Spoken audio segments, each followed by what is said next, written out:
Бүгдээрээ сайн байцгаана уу?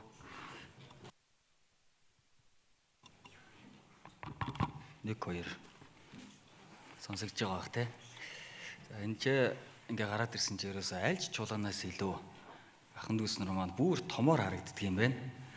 Тэгээ тэр хойно сууж байгаа хүмүүс тэр доор харагддаг. Энэ чи болохоор тэр дээр харагдаж байна.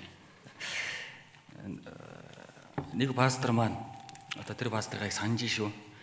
Ингээ зогсохоор энэ гიშхүр жоох ингээд өөр байгаад байна гэд байнга тэгээд иддэг санагддаг. Нэрээ жоох өөр санагддаг юм биш ингээ хоёр тишээгээ пастрыгаа өгүүлж шүү. За өнөөдөр ингээд сая нөгөө зарлал дээр нөгөө садын чуулган сонсголгүй ахын дүүс нартэйгээ хамтдаа нөхөрлөж байгаа. Тэгээд ингээд ахын дүүс нартай ингээд нөхөрлөнгөө ингэж их бодогддог.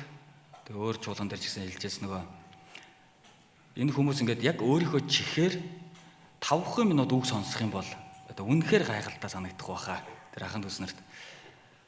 Тэгээд ингээд анх ингээд ахын дүүс нартай нөхөрлөж байхад ингээд үг сонсохдоо ерөөсөө баг нүдээ цавчихгүй сууж яадаг. Ямар сайн үг сонсдог юм бэ? Өөртөө зүүргэлж байгаа хүн алга гэсэн чинь харж ижил тэр дохиог одоо харж ойлгох учраас харахаас өөр аргагүй. Гэхдээ тэр хүмүүсийн хувьд зүгээр харахгүй бол сонсож чадахгүй гэдгээрээ биш, сонсон үг бүрээ ойлгох гээд ухаарах гээд хичээдэг. Тэгээд дүүргийн 3 дүрхтэй. За дүүргийн нөхрөл болгон дээр бүгдэн дээр нь очдог ахын дүүс нар байгаа. Ерөөсө бүгдэн дээр нь. Тэгээд та анх ингээд та идэг яасан ингээд заавал энэ дүүргийн нөхрөлд ирээрээ гэд өрсөн юм уу гэсэн чинь үгүй үг сонсох гээд гэж байгаа юм. Тэгэхээр яг бурхны хүсээд бурхны үгийн дагуу амьдрах гээд за тэр хүмүүсийн хувьд мөнхийн деважингийн найдвар мөнхийн деважинд очих юм бол бидний бүх зүйл өөрчлөгдөн гэдэг баттай итгэлэн одоо итгэлээр амьдрахад нь их баттай тус болж байгаа. Тэгээ сая өөрсдөө ингээд нөгөө сайн мэдээний төлөөгээд хол байгаа, аймагуудад байгаа, сумдуудад байгаа тэр сонсголгүй хүмүүст сайн мэдээ тараах юмсан гэж хүсэж залбираад тэгээ явж эхэлж байгаа. Тэгээ сонсголгүй ахын дүүсрийн маань төлөө та бүхэн маань санах болгондоо сайн залбираарай. Тэгээ заримдаа нөгөө сайн мэдгүйдээ алдаа гаргах тохиолдол байдаг. Тэр үед нь сайн мэдгүйдээ хийж байгаа маань гээд тайлбарлаад өгдөг юм уу? Эсвэл өнгөрөөхөд болно. За хэрвээ надад хэлчих юм бол зүгээр л эвтэйг нь тайлбарлацгаад тэр хүмүүс бүрэн өөрсдөө өөрчилдөг. Болохгүй зүйл хийж исэн юм байна. Ингэх ёстой байсан юм байна гэдгийг тэгэхээр санах үрдээ сайн залбирч өгөөрэй. Хамтдаа залбираад үгээ хэлье. Бидний хайрлаад гэм нүглийн дундаас авраа зогсохгүй эзэн таны бий болсон чуулган дотор үгэн дотор итгэлээр эзэн танаас илүү суралцаад эрхэм сайн мэдээний төлөө амьдрах боломжийг зөвшөөрсөнд баярлалаа. Энэ цагт үгийн өмнөрөө толгоогуудаа сууж байгаа бүхий л ахын дүүсрийн маань зүрх сэтгэлийг ариун сүнстэй хөдөлгөөрөө. Эзэн таны төлөө амьдрахад сайн мэдээний төлөө амьдрахад гарцаагүй мэдэх ёстой зүйлийг ариун сүнстэй зүрх сэтгэлд нь сэлж ухааруулаарай гэж гуйж байна.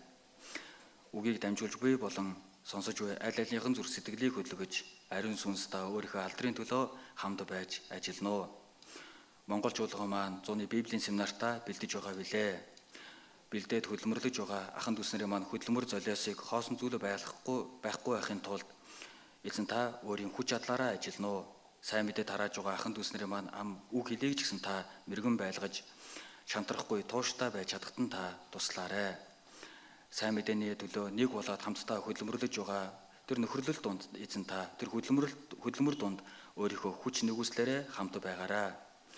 Эзэн таны залрал ойрхон байх чинээгээр ертөнцийн уруу татлага итгэлийг маань ертөнц рүү зуурж байгаа зүйл олон байгаа билээ.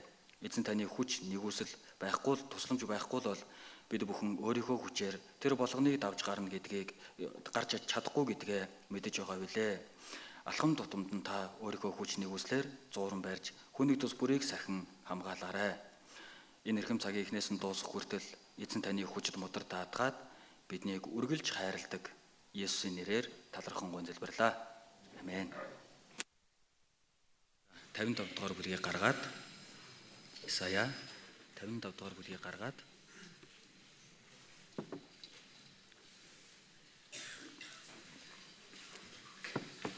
Исая 55-ийн 8 дугаар ишлэлийг хамт уншнаа.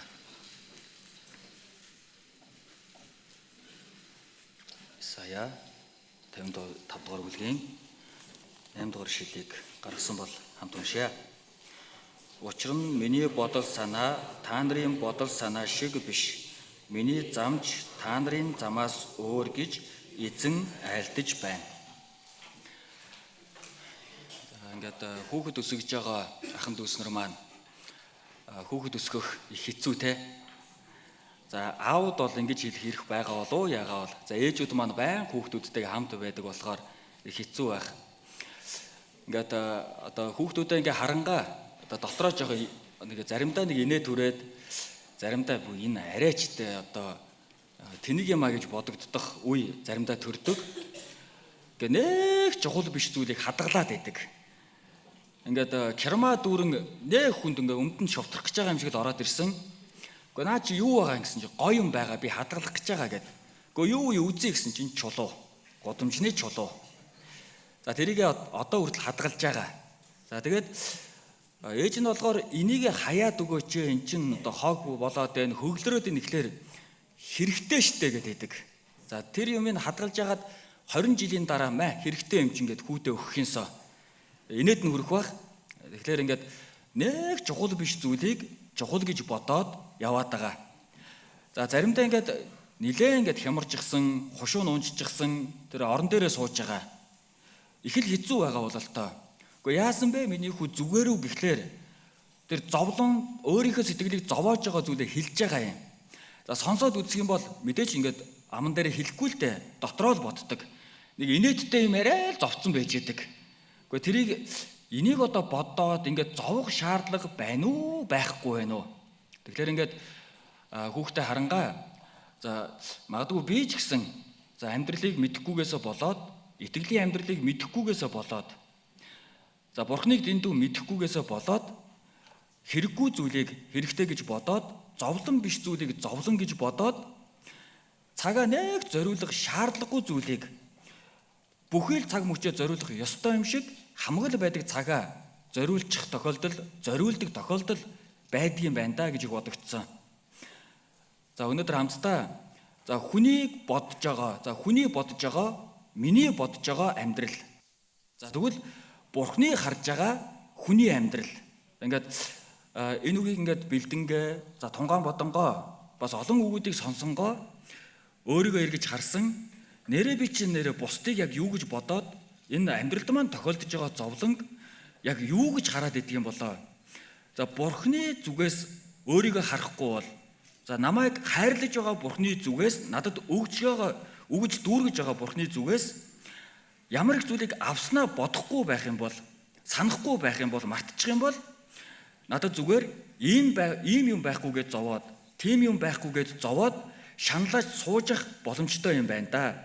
За бурхны тэгтлээ хайрладаг зүйлийг мэдгүйгээсээ болоод нэг чухал зүйл биш зүйлийн төлөө бүх хүч хөдөлмөрөө зориулаад байж байгаа тохиолдол байх юм байна да гэж бодогдсон. За ингэж бодонгоо Есүс за зүр сэтгэлдээ яагаад эзнийг өргөмжил гэсэн юм болоо гэдгийг их ойлгосон. Миний зүр сэтгэлд яг юу өргөмжлөгдөж байгаагаас хамаарат юуг үнтэд тооцох вэ? Юуг зовлон гэж бодох вэ? Юунд цагаа зориулах вэ? Гэдгийг шийдэгдэх юм байна. Эд баялагийг өргөмжилчих юм бол түүний төлөө амьдрна, тэр байхгүй бол зовно. Өөрийгөө өргөмжилчих юм бол өөртөө цаг гаргаж чадахгүй бол зовно. Өөртөө хангалттай цаг гаргаад өөрийнхөө хүссэн зүйлийг хийж явах юм бол жаргалтай сайхан байна. Эзэнтэй ямар ч хамааралгүй. Тэгэхээр хамтдаа за 2 дугаар Коринт номыг гаргаад за Исая номоо хавчгаараа авчичхад болно. Исая 2 дугаар Коринт 10 дугаар бүлэг. 2 дугаар Коринт 10 дугаар бүлгийн 2 дугаар Коринт 10 дугаар бүлгийн 12 дугаар ишлэлийг хамтдаа уншнаа.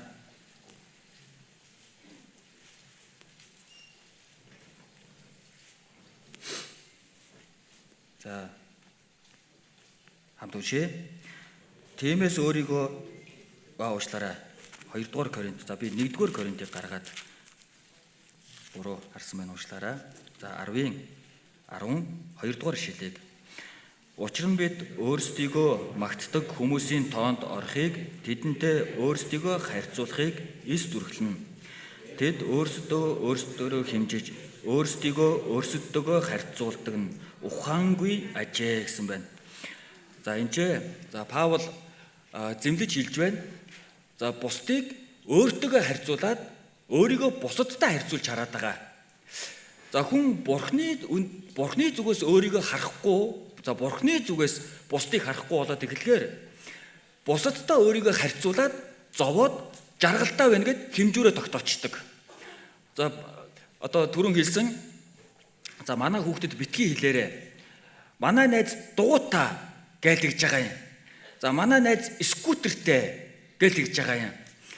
За манай найз тийм нэг сансрын нисгэгчин балтаа гэлэгж байгаа байхгүй юу? За мэдээж аваад үг гэхгүй ч гэсэн за энэ дотор нь авчих юмсан гэж байгаа сэтгэл байгаад байгаа юм. За итгэлийн амьдралдаа яагаад тэр хүнд байгаа зүйл надад байхгүй байгаа юм болоо? Яагаад надад байгаа зовлон энэ хүнд байхгүй байгаа юм болоо? За яагаад бусдыг зовоож байгаа энэ хүмүүс сайхан байгаад байгаа хэрнээ? Бурхныг мэдж байгаа, эзний өмнө зөв амьдрахыг хүсэж байгаа, сайн мэдээний төлөө амьдрахыг хүсэж байгаа, гэм нүглээс хол байхыг хүсэж байгаа, хичээж байгаа. Чуулган дотор эзний төлөө үйлчилж байна. За би зүгээр ч үйлчлээд байгаа биш, цагаа гаргаад ядран байж, нүдээ бүлцээлхэн байж үйлчилж байгаа. Гэтэл яагаад би ийм байгаад байгаа?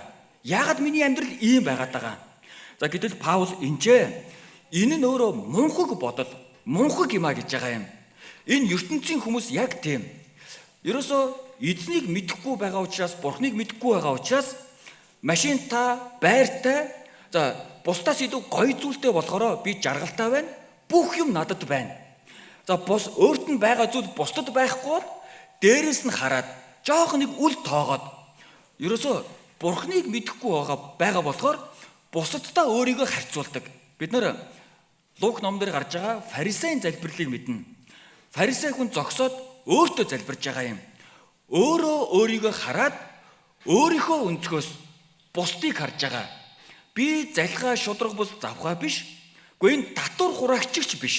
Ерөөсөө өөрийгөө бусадтай харьцуулаад бусдыг өөртөөгөө харьцуулаад магадгүй чуулган дотор ч гэсэн итгэлээр амьдрахдаа за Библиэлд та нар итгэлээрээ сайн байгаа бол та нар итгэлээр амьдарч байгаа бол өөрийнхөө төлөө л амьдарч байгаа. Өөрөө сайн байхад болно. Өөрөө л эзнээс нэгүслийг авахд болно.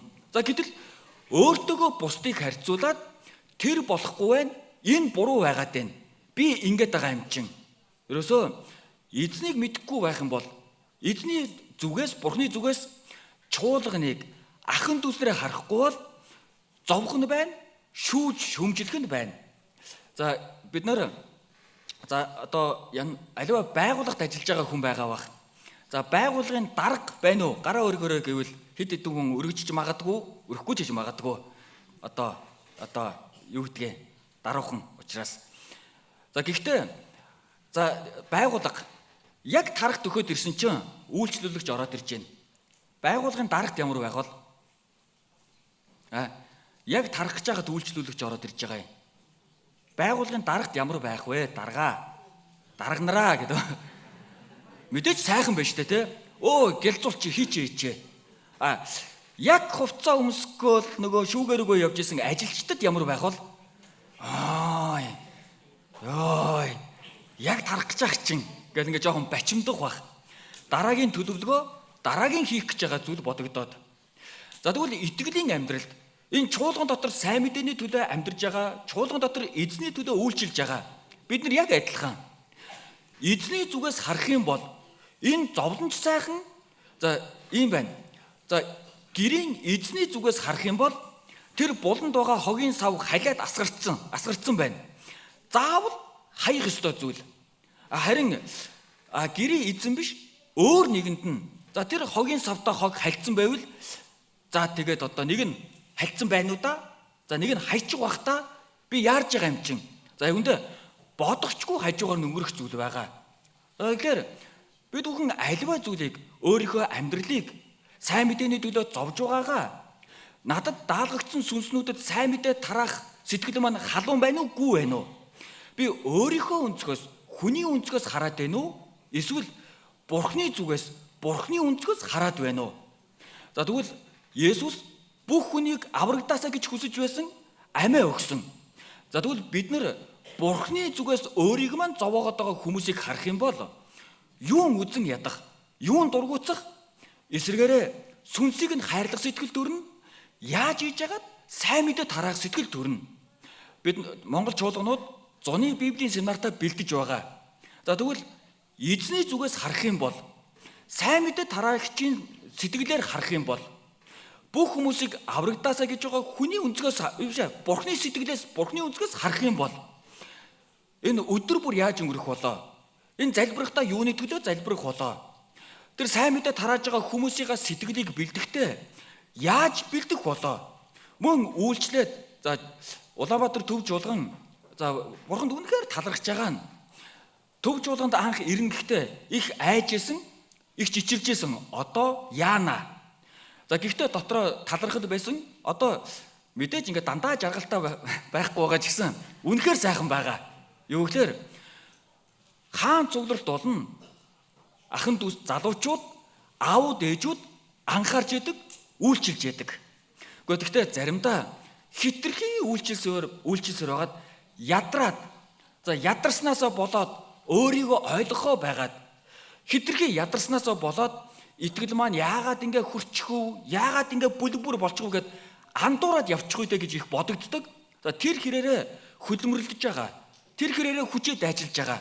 Тэр хэрээрээ унталгүйгээр үйлчлэлдээ дараагийн хөтөлбөртөө бэлдэж байгаа. За Улаанбаатар төв жуулган дээр аль ч жуулганд харахгүй нэг зүйл болдог. За байдаг байхгүй юу? За юу гэхээр одоо энэ удаагийн семинар дуусан гутал постэр семинар дуусаад гарахад солигдсон байж идэг. Та бүхэн анзарч ирсэн үү? Анзарч ирсэн бах те бүр гайхмаар. За бууцны тэмцээн билүү? За ингээд бууцаар амьсгалж ирсэн. Одоо хаандад бууцны ингээд нөгөө постэр байж байгаа. За дууссан чинь шууд семинарыг залгуулаад тавигдсан байж байгаа. Цугларалтыг залгуулаад тавигдсан байж байгаа. Юу гэхээр үйлчилж байгаа хүн тэр хэрээрээ анхаарж байгаа учраас хичээж байгаа учраас солигдоод байгаа. За тэр хэрээрээ хичээл зүтгэл байна. За гэхдээ магадгүй би эзний зүгээс биш өөрийнхөө өнцгөөс харчих юм бол ядрахаараа зовоод би ганцаараа хөдөлмөрлөөд би ганцаараа хийгээд би ганцаараа би ядарч би хийж байгаа. Харин эзний өнцгөөс харах юм бол, эзний зүгээс харах юм бол сайн мэдээний төлөө Бурхан надад энэ үйлчлэлийг зөвшөөрсөн. Сайн мэдээний төлөө, ахын дүүсрийнхаа төлөө би энэ үйлчлэлийг хийж байгаа. Халуун сэтгэлээр, ахын дүүсрийг хайрлсан сэтгэлээр, сүнснүүдийг хайрлсан сэтгэлээр, над чиг хүнд Бурхан зөвшөөрсөнд талархсан сэтгэлээр. За ийм байгаа. За өнөөдөр ахлах тунд ангид ахын дүүс нартайгээ хүүхдүүдтэй Паулын талаар хамтдаа нөхрөлсөн. За Паул яагаад өөрийгөө өчүүхэн нь хамгийн өчүүхэн нь хамгийн сул доройно гэсэн бэ? За Паул би тэр нүгэлтнүүдийн эхнийх нь би байна. За Паул ингэж хэлж байгаа шалтгаан нь Бурхныг мэдж байгаа. Бурхны өнцгөөс өөрийгөө харж байгаа учраас хамгийн өчүүхэн нь, хамгийн их гэмтэн, хамгийн сул доройно. За тэгвэл Бурхны өнцгөөс өөрийгөө хараад мэдж байгаа учраас яавал би хүчтэй сайн мэдээний төлөө амьдрах вэ? Бурхан туслаж байж, намайг аварсан Бурхан хамт байж, намайг аварсан Бурхан туслаж байж би хүчтэй амьдрч чадна. Эцсээ хүртэл сайн мэдээний төлөө амьдрч чадна. Тийм л учраас үргэлжил залбирч, үргэлжил талархаж, үргэлжил гуйдаг байсан. За тэгвэл би үнэхээр өөрийнхөө амьдралыг өөрийнхөө өнцгөөс хараад байна уу? Эсвэл эзний өнцгөөс хараад байна уу? Эзний талаас хараад байна уу?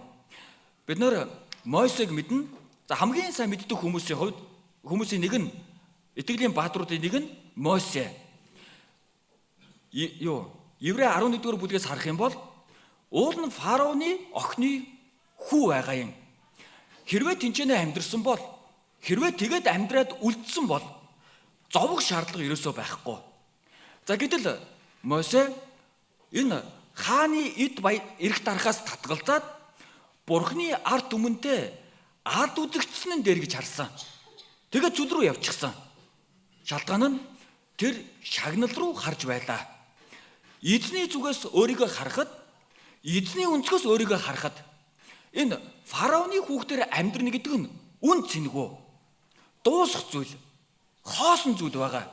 Харин ард түмнээ хайрлаж байгаа, ард түмнийг нь чөлөөлж Канаан руу аваачна гэсэн амлалтыг санаж байгаа Мойсегийн хувьд Бурхны зүгээс харахад эзний ард түмэнтэй цөлд амьдрна гэдэг нь, эзний ард түмнийг Бурхантай хамт чөлөөлнө гэдэг нь, эзний ард түмнийг Бурхны мэрэгэн ухаанаар чиглүүлээд явна гэдэг нь хамаагүй үнцэнтэй зүйл байгаа юм. Тэгвэл Паул ч гэсэн ялгаагүй Бурхны зүгээс өөрийнхөө амьдралыг харсан, Бурхны зүгээс энэ ертөнцийг харсан учраас зөвхт байдлын титмийн төлөө, Бурхны алдрын төлөө хэдийгээр хохирж байгаа юм шиг байсан ч гэсэн, зовж байсан ч гэсэн, за эсвэргээрээ Бурхныг харахгүй байх юм бол итгэлээр амьдарж байгаа бид бүхэн хохирж байгаа мэт санагдана. Бусд нь ажил хийгээд ингээд хөгжөөд яваад идэг. За бусд нь ингээд хөрөнгө чинээтэй болоод ингээд яваад идэг. А бусд нь энэ сурч боловсраад ингээд яваад идэг. За гэтэл би байгаа зүйлдээ сэтгэл хангалуун байна. Бурхны өдөртөж чиглүүлснээр гээд хохироод байгаа юм шиг. Юу гэхээр хүний зүгээс өөрийгөө харахад хохирж байгаа юм шиг байж болох юм. Тэгвэл заримдаа яагаад итгэл минь хэцүү болчихдөг юм болоо? Яагаад би ганцаараа зовоод байгаа юм шиг болчихдөг юм болоо? Яагаад сэтгэл маань баяр хөөргөө болчихдөг юм болоо? Бурхны талаас өөрийгөө харах биш, өөрийнхөө талаас өөрийгөө хараад үйлчлээ өөртөө тааруулах гад сайн мэдээний төлөө халуун сэтгэлдээ би байх ёстой, гэтэл болохгүй байгаад байна. Би уул нь ингээд амьдарч явах ёстой, миний амьдрал ийм болох ёстой. Өөрийнхөө өнцгөөс өөрийгөө хараад байгаа учраас за заримдаа ингэдэг. За өмнө нөхөрлжсэн нэг чуулганд одоо чуулга маань бараг сүрээд байгаа юм шиг санагдаад байна гэдэг үг нэг хүний амнаас гарч байгаа байхгүй юу? Гэхдээ яаж ч үгсэн чинь хамаг л юм хийдэг нэг хүн унаж бүдрээд явчихсан. Түр чуулганаас холдчихсан. За тэгсэн чинь нөгөө хийдэг хүн нь явчлаа гэд сүрцэн юм шиг, хийх хүн байхгүй юм шиг. За гэтэл яг үнэндээ эзний өнцгөөс харахад, эзний зүгээс харахад яах болоо? Бурхны чуулган хүнээр дутах болоо? Бурхны чуулган нэг үйл явдлаас болоод сүрж зогсно гэж байх болоо? Юу гэхээр Бурхныг харахад ахын дүүснийг дасгалжуулж байгаа бас чуулган дотор юу зөвшөөрөгдөх вэ? Юу болохгүй вэ? Ахын дүүснэр юунаас болгоомжлох хэрэгтэй вэ? Ерөөсөө Бурхан чуулганыг хамгаалж байгаа, хайрлаж байгаа, цэвэрлэж байгаа үйл явц байгаа юм. За гэтэл өөрийнхөө өнцгөөс харах юм бол болохгүй байгаа юм шиг, бүтэхгүй байгаа юм шиг. За заримдаа бүр ингэдэг. За үнэхээр чуулган халуун байгаа болчлоо. За гэтэл шалтгаан нь өөрөө зовлонгоос болоод, өөрөө уруу татлагаас болоод, өөрөө эзнийг харж чадахгүйгээсээ болоод сэтгэл жоохон тавгүй тухгүй болчихсон. За гэтэл чуулган тэр чигээрээ яг тийм байгаа юм шиг өөрийнхөө бодчихдог. Харин Бурхны зүгээс харах юм бол яах вэ? Тийм биш ээ. Өөр байх болно. Хамтдаа. За гашуудал номыг гаргаад нэг үг харъя. Гашуудал. За гашуудал номыг гаргахаас өмнө Эфес 2 дугаар бүлэг хойш нэргүүлээд Эфес 2 дугаар бүлэг. Эфес 2 дугаар бүлгийн бидний сайн мэддэг агуулга байна. Эфес 2 дугаар бүлгийн 12 дугаар эшлэл. Эфес 2 дугаар бүлгийн 12 дугаар эшлэлийг хамт уншнаа. Тэр үед та нар Христ байхгүй, та нар Израилийн иргэншилд гадных амлалтын гэрээнүүдэд харийнх, ертөнцид ямар ч найдваргүй бас бурхангүй байлаа. Ямар ч найдвар байхгүй бас бурхангүй байлаа. За тэр үед аврагдахаас өмнөх төрхийг нь хэлж байгаа юм. Шүтээнийг хайгаад яваад байгаа хэрнээ хоосон. Зүтрээд байгаа хэрнээ эцсийн үр дүн нь хоосон. За тэр хоосны төлөө зүтгээд байсан. Тэр хоосны төлөө гүүгээд байсан. За гэтэл аврагдсны дараа бид бүхэн мөнхийг олж авсан. Мөнхийн бурхныг олж авсан. Мөнх амийг олж авсан. Мөнхийн баяр хөөргийг олж авсан. Хідээж дуустдаггүй мөнх амийг олж авсан. мөнхийн Деважингийн найдварыг олж авсан. За гэтэл Исая 22 дугаар бүлэг дээр энэ аврагдаагүй ертөнцийн хүмүүс яг одоогоор амьдраад байгаа юм. За удахгүй үхэх юм чин идэж ууй. Идж байгаа л үхий, зугаацж байгаа л үхий. Ганц олдох амьдрал гэдэг те. За бүр тэгэд амьдарч исэн хүн байсан баг. Миний хувьд ч гэсэн ялгаагүй. Залуу юм чин энийг ч гэж үзэн, тэрийг ч гэж үзэн. Заавалчгүй хийж үзэх ёстой юм шиг. Заавалчгүй ийм зүйлийг хийх ёстой юм шиг. За гэтэл ямар ч найдвар байхгүй учраас одоогоор амьдарч байгаа юм. Одоогоороо жаргалтай, одоогоороо сайхан. Луг 12 дугаар бүлэг дээр тэр баян нэр амбаруудаа буулгаад илүү том амбар бариад өдөр бүрийг одоо зугаацаж амьдрна гэж шийдэж байгаа. Мөнхийг мэдэхгүй байгаа учраас одоогоороо. Мөнхийг мэдэхгүй учраас найдвар байхгүй учраас яг одоогоороо. За гэтэл аврагдсан бид бүхэн одоо яасан бэ? Мөнхийг олж авсан. Мөнх амийг олж авсан. Жинхэнэ баяр хөөр юу вэ? Жинхэнэ амар тайван юу вэ? Жинхэнэ аз жаргал яг юу вэ? Бид нар мэдчихсэн. За үгээр дамжуулан энэ хавчлага байх үед би яах хэрэгтэй вэ? Бид нар мэддэг. Дутуу хөтөө байх үед бид нар яах хэрэгтэй вэ? За бид нар мэддэг. За семинар болж ид тэгсэн чинь чухал ажил гараад ирлээ. Яах ёстой вэ гэдгээ мэддэг. Энэ зовлонгийн үед хинт найдах ёстой вэ гэдгээ мэддэг. За гэхдээ нүдэн дээр ирж байгаа зовлон яг ингээд шалтгаангүй ирж байгаа зовлон асуудал. Бүр давтан хойноосоо ирж байгаа тэр зовлон асуудлаас болоод итгэлээр гангаад ирнэ, сэтгэлээр унаад ирнэ. За тэгэхээр яадаг вэ гэхээр Бурхны зүгээс өөрийнхөө амьдралыг харахаа болоод өөрийнхөө зүгээс хараад эхэлдэг. За тийм учраас буцаад Исая номыг гаргая. Исая 55 дугаар бүлэг.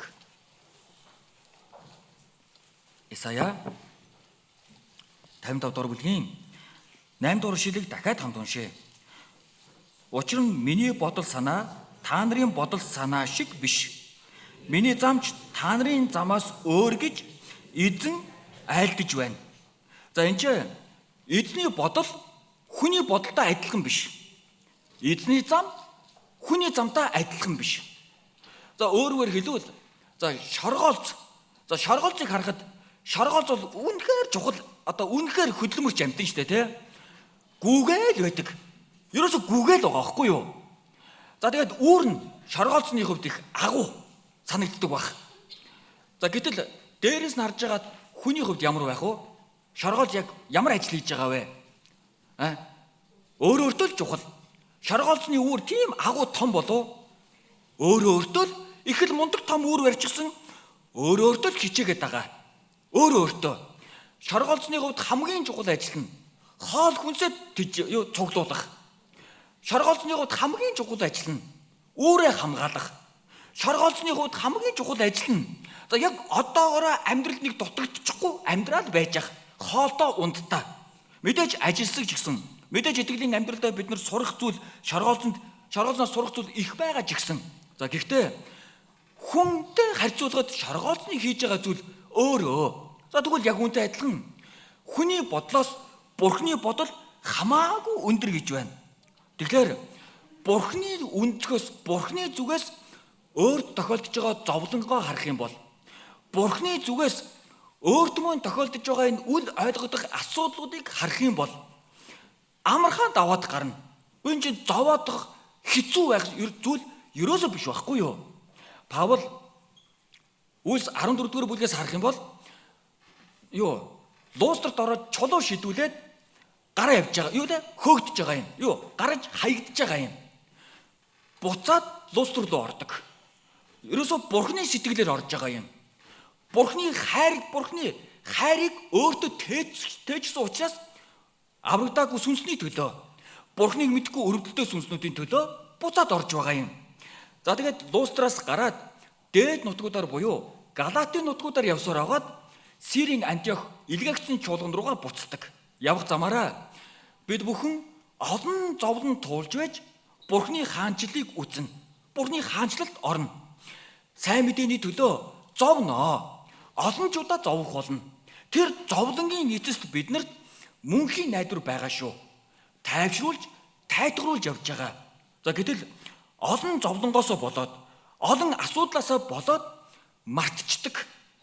За тэгээд олон зовлонгоосоо болоод зовлондоо л анхаарад, тохиолдож байгаа хэцүү зүйлдээ л анхаарад. За одоо өчигдрийн хувьд бол зүүдэндээ үг орсон. Тийм болохоор ингээл одоо нэг зовоод бодоод байгаа байхгүй юу? Хитрхи зовбол зүүдэнд нь орно гэдэг штэ тий. Библиэлд байгаа. Хит зовоод, хит бодлогошороод байгаа учраас тэр зовлонд чинь зүүдэнд ч орно. Амарч чадахгүй. Харин Бурхан хайрладаг хүндээ нойрыг өгдөг. Юу гэхээр хичнээн энэ зовлон байсан ч гэсэн Бурханы зориг төлөвлөгөө шалтгаан байгаа. Тэр хүн бодоод байх биш, эзэн даатгаад, Бурхан даатгаад амар байгаа учраас сайхан амарчж байгаа юм. Сайхан унтчихж байгаа юм. Давид Бурханы зүгээс өөрийгөө харж байгаа. Бурханы зүгээс Израилийг харж байгаа.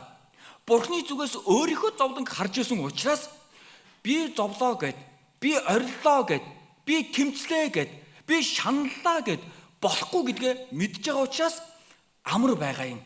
Амар тайван байгаа юм. Хамтдаа тооллого, урьд нь эргүүлээд тооллого 23 дугаар бүлгээс нэг үг харъя. Тооллого 23. За уучлаарай. За жоохон байж байгаад харъя. Уучлаарай. Эхлээд Петр номыг гаргая. 1-р Петр номыг. 1-р Петр 3 дугаар бүлэг. 1-р Петр 3 дугаар бүлэг. За тооллого 23 дугаар бүлэг дээр Бурхан худалч биш. Хүнтэй адилхан амлалттай хойрох биш гэж байгаа. Амлсан бол гарцаагүй биелүүлэх болно. Тэгвэл эзний амлалтанд итгэжгэл юм бол уул нь зовоодох шаардлага байхгүй. Эзэн хийн гэсэн бол хийдэг учраас. За 3-ын 1-р Петр 3-ын 8 9-р ишлэлийг 1-р Петр 3-ын 8 9-р ишлэлийг хамтдаа уншина. За би нэг гэсэн байна те. Уучлаарай. 2-р Петр 3. Ойлгоорой. Ойлгож байгаа үстэй те. 2-р Петр 3-ын 8 9. За хамт уншъя. Хайр дүүд минь, эзний хувьд харин нэг өдөр нь 1000 жил мэт, 1000 жил нь нэг өдөр мэт байдгийг та нар бүү март. Эзэн удаашрлыг тооцдог. Зарим хүмүүсийн боддог шиг амлалтаа хойрог биш билээ. Харин ч тэр хэнийгч мөхөлхийг хүсэлгүй. Бүгдийг гэмшил дээрээс химэн хүсэж та нарт төвчээртэй ханддаг.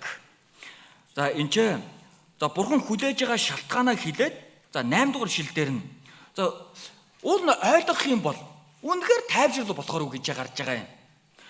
Хайртууд минь. Бурхан хайрлаж байна. Эзний хувьд юу гэж байгаа вэ? Нэг өдөр нь 1000 жил мэт. 1000 жил нь нэг өдөр мэт байдгийг та нар бүү март. Бүү март. Юу гэхээр Бурханы хувьд, мөнхийн Бурханы хувьд хүний амьдралын 70-80 жил богинохон хугацаа. Богинохон хугацаа. За хүүхдүүд мөнхөд л 10 жилд сурах юм шиг л зовоод идэг штэ. За гэтэл сая 12-оо төгссөн хүүхдүүдийн хувьд ямар байна? Хурдан тэгэл төгсчихөж байгаа үсттэй.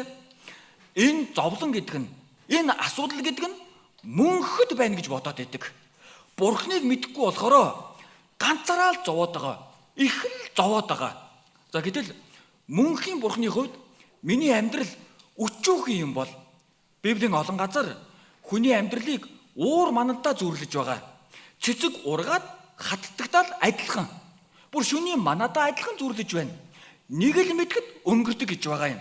Дуулал 90-ийн 10 дугаар бүлэгтээ 9 дугаар бүлгийн 10 дугаар ишлэлээр хүний амьдралын өдөр хоногуд 70 жил, хүч чадалтай байгаваас 80 жил. Ориглон зүдгүр уу гашууд өнгөрдөгч юу гэдэг вэ? Тэгтэл тэр нь ч удалгүй өнгөрч иж байгаа. Тэр зовлон нь, тэр зүдгүр уу гашууд энэ 70-80 жил хурдан өнгөртөгтэй адилхан хурдан өнгөрнө. Хурдан дуусах болно. Юу гэхээр одоо миний амьдралд байгаа зовлон эзний өмнө очиход тэгэл дуусна. 2 дугаар Коринт 4 дугаар бүлэг дээр агшин зургийн ялахгүй зовлон Бурханаас авах мөнхийн алдрын жинг арвижуулж байна. Тэгвэл одоо миний амьдралд тулгарж байгаа зовлон, одоо миний амьдралд мэдрэгдэж байгаа зовлон төр зурих. Ерөөсө төр зурих. За нэг аврагдсан эмээ бүр бат итгэлтэйгээр хэлжсэн.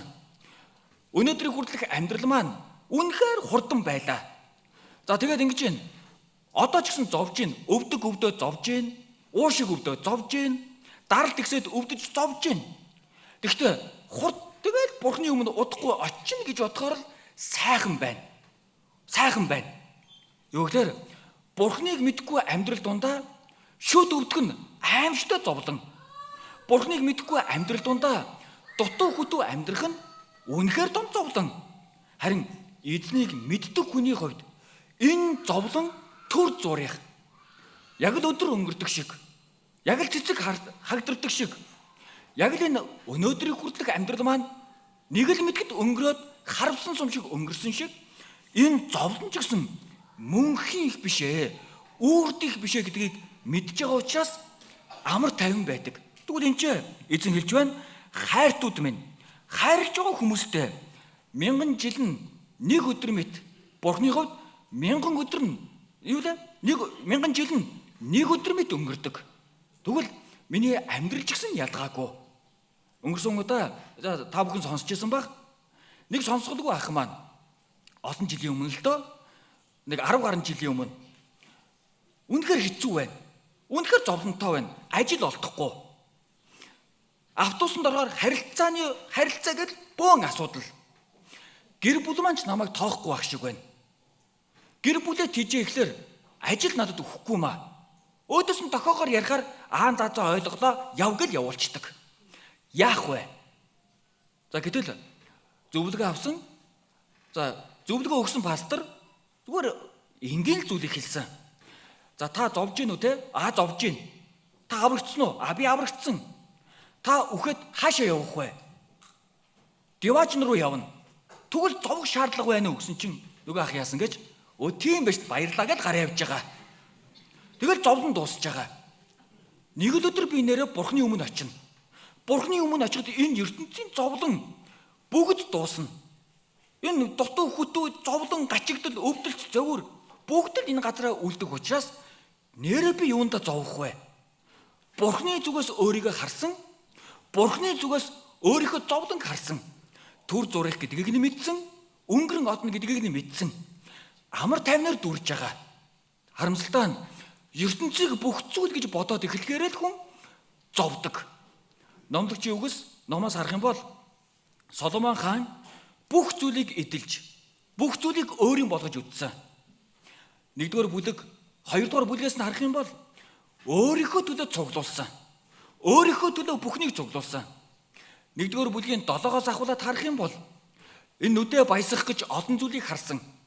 Чихээ баясгах гэж олон зүйлийг сонссон. Сэтгэлээ баясгах гэж олон зүйлийг өөрийн болгосон. Гэтэл авах тусмал зовлон нэмэгдээд байна. Авах тусмал эцэстээ цуглуулсан зүйлээ бүгднийг энэ газар үлдээгээд явах юм байна штэ. Ийм болохоор бүгд хоосон байна. Энэ ертөнцийн зовлонч хоосон, мэдлэгч хоосон, цуглуулсан бүх зүйл маань хоосон байх юм байна. Тийм учраас л Бурханаас имэж, Бурхантай хамт амьдрна гэдэг нь, Бурханы өмнө очиод шүүгдэг шүүлтэндээ бэлдэнэ гэдэг нь, Бурхантай уулзалтаа бэлдэнэ гэдэг нь хүний амьдралдаа бэлдэх ёстой, олох ёстой, хийх ёстой хамгийн чухал зүйл байна гэдгийг өөрөө эдэлж үзээд, хэрэгжилж үзээд, хоосныг нь мэдсэний дараа энхүү хэлж байгаа. Гэтэл харамсалтай нь эзний өнцгөөс биш, өөрийнхөө өнцгөөс л хараад байгаа учраас атаархснасоо болоод зовно, дутуу хүтүгээсээ болоод зовно, өөрт байхгүйгээсээ зовно, бусадтай харьцуулаад зовно. За тэгвэл энэ ч биднэрт зовох шаардлага ерөөсөө байхгүй.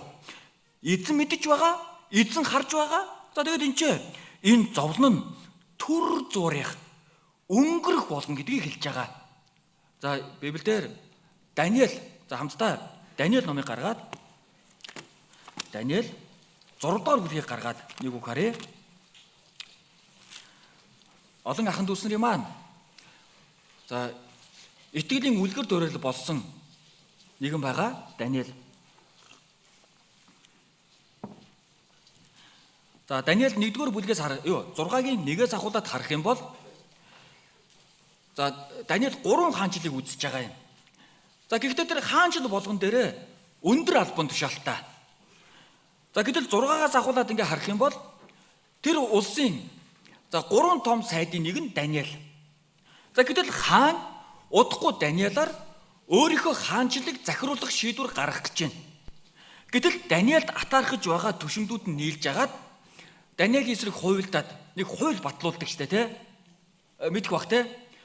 Өөр бурхнаас хаанаас өөр бурхын шүтээнд мөргсөн хүн арслангийн нүхэнд хаягдах болно. 30 өдөр үйлчлэх хуулийг гарын үсэг зурулцдаг, тамгалуулцдаг.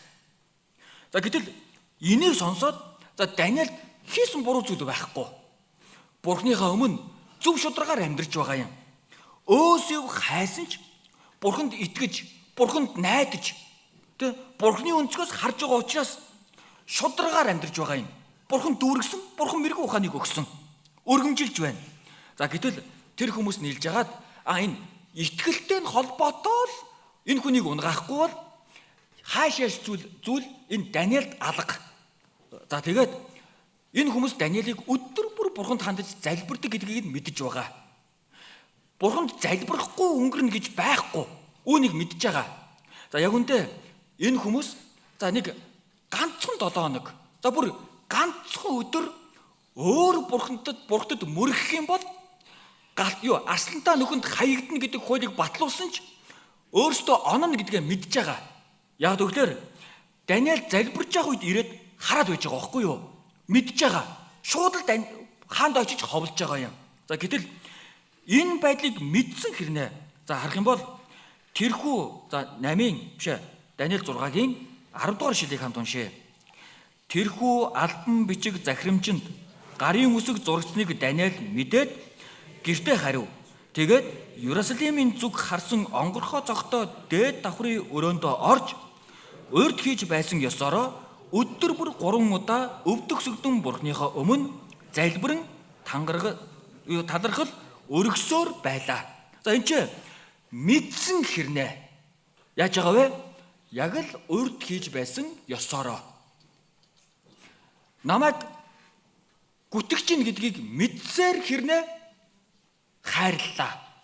За намайг гүтгэсэн гэдгийг мэдсээр хэрнээ. Гэхдээ би буруу зүйл хийгээгүй байхад энэ Есүс чинь энэ итгэгч энэ сүмд явдаг гэд тэрвээ нэг муу мухай яриа өрнүүлж байгаа гэдгийг мэдсэн хэрнээ. Би яах вэ? Мэдвэл би яах вэ? Засах гад, янзлах гад, дорн тэр ойлголтыг янзлах гад их л юм болох бах та тий. Уулын өргөлийн хайрцны гадаад нэг дугтуу байсан. Аваад хийсэн чинь дугтуу авцсан гэд яриа гарчлаа. Ийм үед яг яах вэ? Ийм үед яг яах вэ? Хурдхан засгаал би тэгээгүй. За магадгүй нөхөрлөл дээр урд гараад гэрчлээ ярих гэж байгаа нь боломж олдоод би тэгээгүй шүү. Хурдхан шиг залруулах гад хичээж магадгүй. За гэхдээ энэ ч Даниэл яасан бэ? Яарсан биш. Давчтаж, бачимдаж яарсан биш. Яг л урд хийж байсан ёсороо. Юу гэхээр Бурхныг мэдэж байгаа. Бурхан ил гаргана гэдгийг мэдэж байгаа. Энэ амьдрал тохиолдож байгаа эдгээр зүйлс Бурхны өмнө амьдарч байгаа. Бурхны өмнө зөвхт амьдрах гэж хичээж байгаа. Эзний алдрын төлөө, сайн мэдээний төлөө амьдрах гэж хичээж байгаа. Миний амьдралд тохиолдож байгаа зүйл нь гарцаагүй Бурхны төлөвлөгөө. Энэ Даниэл үүнийг мэдж байгаа. Бурханд зориг, Бурханд шалтгаан байгаа. Бурхан Даниэл үүнийг мэдж байгаа. Гэхдээ тэрч байтугай Шадрах, Мишах, Абедnego галтай зууганд хаягдсан ч түлэгдэх нь байтугай. Түлэнхий шатган байтугай түлэнхий үнэрчгүй гарч ирсэн. Даниэл үүнийг мэдж байгаа.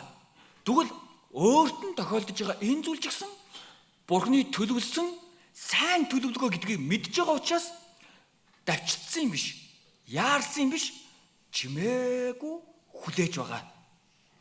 Гашуудлал 3 дугаар бүлгээс харах юм бол хамтдаа олоод уншъя. За Даниэл номоо хавчургаараа авчижээ. За гашуудлал Иремья номны ард гашуудлал ном байгаа. Гашуудлал 3 дугаар бүлгийн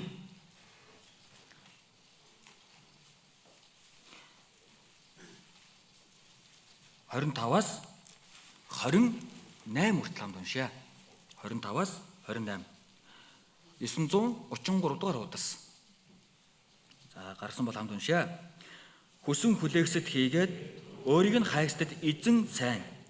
Эзний авралыг тэрээр чимээгүйхэн хүлээх нь сайн. Залуу насандаа буулгыг үүрхэн сайн. Тохогч нь тэр тул ганцаарсан чимээгүй бай. За энэ ч эзнийг хүсэн хүлээгсдэд тохиолдож байгаа зүйл өөрт нь сайн. Өөрт нь сайн. За дуулал 37 дугаар бүлэг дээр эзний авралыг эзэн дотор байж эзнийг чимээгүй хүлээ гэж байгаа. Хүлээж байгаа нэг нь чимээгүй байдаг. Эзэнд найдаж байгаа нэг нь чимээгүй байдаг. Эзэн гарцаагүй төлөвлөсөн. Эзэн амьдрал донд маань гарцаагүй төлөвлөснийхаа дагуу ажиллаж байгаа. Тийм нэгэн чимээгүй хүлээдэг. Бид нэр Иремьяг мэднэ. Хичнээн өөрт нь шудраг бус юм шиг санагдаж байгаа зүйлийг бурхан даатгсан. Чимээгүй хүлээсэн.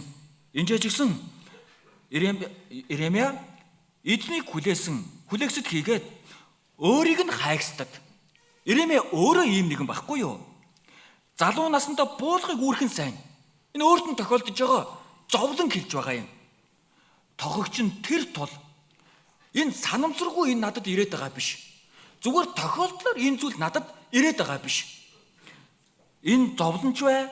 Энэ үл ойлгогдох нөхцөл байдалч бай. Тохогч нь эзэн гэсэн байгаа үстэй. Тийм учраас чимээгүй суугаад эзнийг хүлээ гэж байна. Эзнийг хүлээ. Итгэлийн амьдрал энэ яагаад итгэлдээ зовоод идэх юм болоо? Шалтгаан нэг яарад идэг. Сайн мэдээний төлөө яарна. Гэхдээ яарсандаа олон хүн дагуулж яваад алинд нь ч хандж чадаагүй. Алийг нь ч халамжилж чадаагүйгээс болоод нэг ч хүн аврагдсангүй.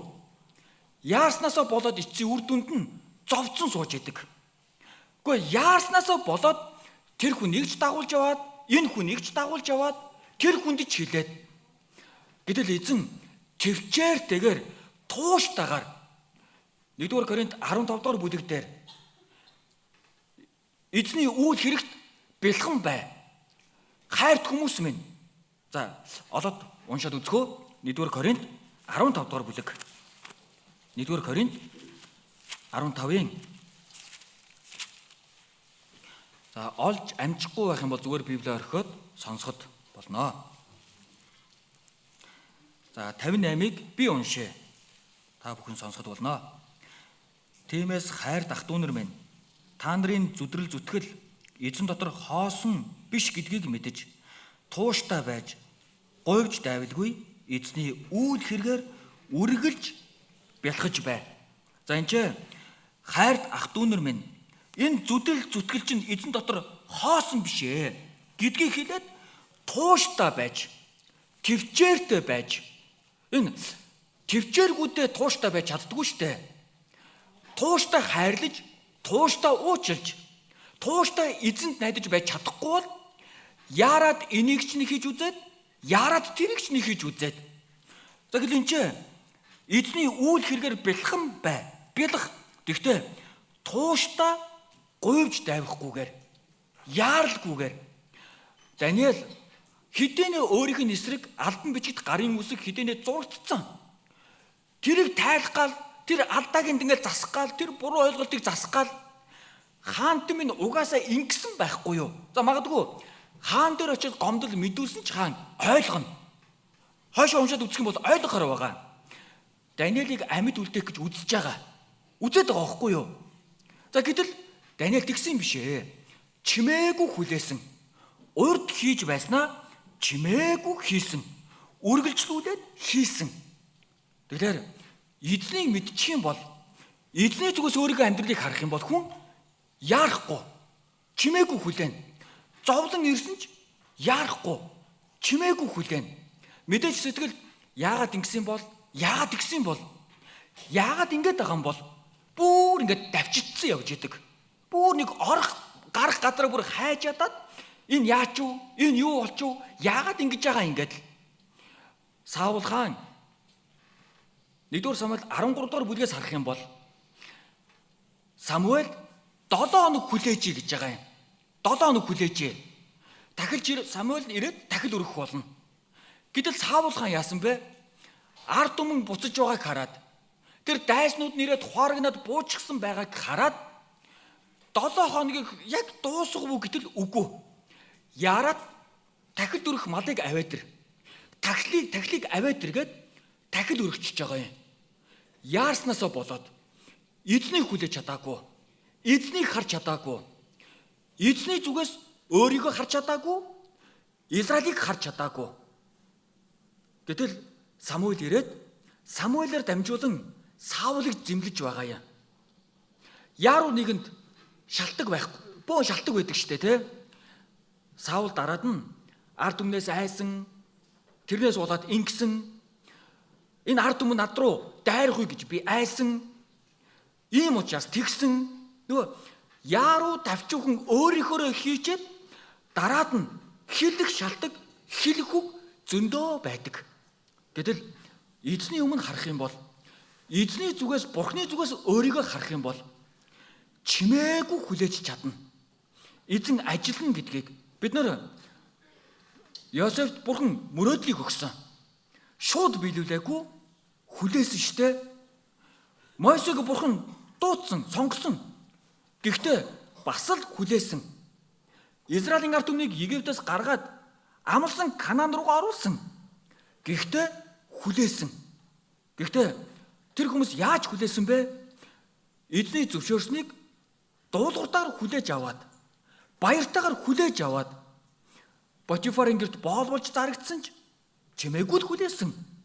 Эхнэр нь сорьсон ч чимээгүй л хүлээсэн. Тэр шоронд орсон ч гэсэн хийх зүйлээ хийгээд чимээгүй хүлээсэн. Бурхны төлөвлөгөөний дагуу дуудагдсан Даниэл ч гэсэн гарцаагүй Бурхны төлөвлөгөө байгаа. 3 найзыгаа харсан, мэдсэн. За Даниэл 9-р бүлгээс харах юм бол тэр Иремегаар хэлсэн Бурхны хуулийг, Бурхны үгийг мэдчихсэн байгаа юм. Гим нүглээсээ болоод цөлөгдөх болно. 70 жил цөлөгдөнө. Гэхдээ энэ 70 жил дуусах болно.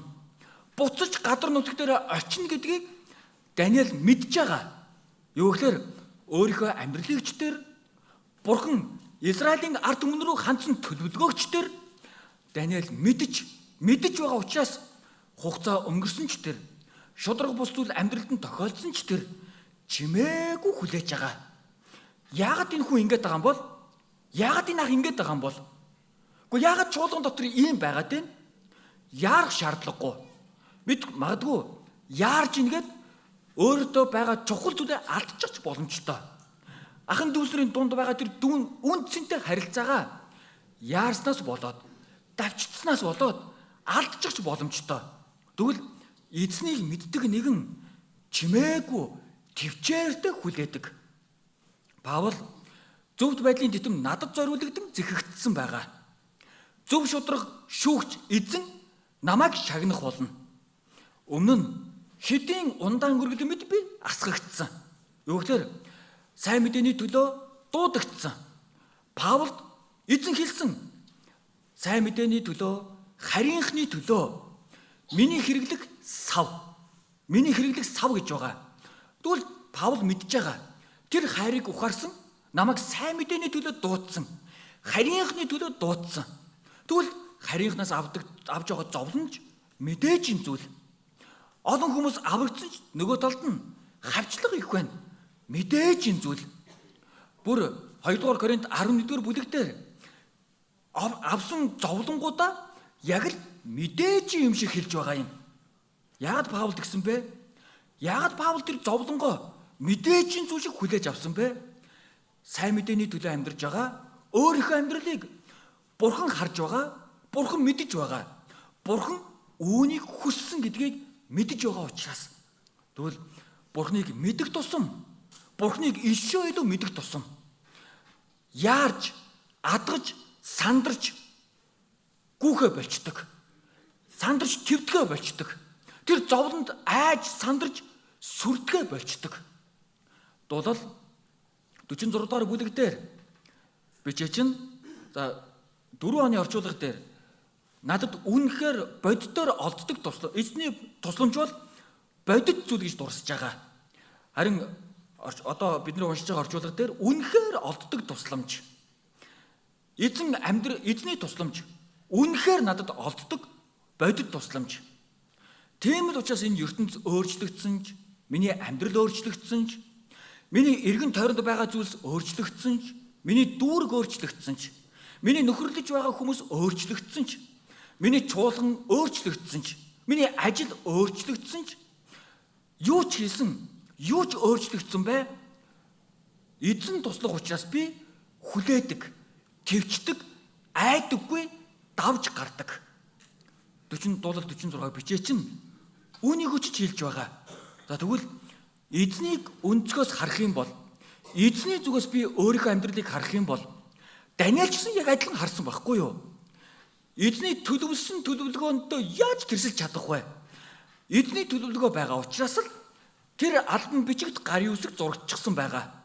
Тэгвэл би эзнийг чимээгүй хүлээн. Эзний тусламжийг чимээгүй хүлээн. Яг урд хийж байсан ёсороо талархал өргөөд залбирч байгаа юм. Хэн рүү хандсан бэ? Эзэн рүү хандаад. Дуулал Луг 18 дугаар бүлэг дээр харах юм бол сэтгэл алдрахгүй залбирахыг сурахын тулд нэгэн эмэгтэй хүмүүсээс жимээдэггүй, Бурханаас жимээдэггүй шүүгчдэр очиод одоо туслаач гэж гуйдаг. Эцэстээ шүүгч тусалдаг штэ тий.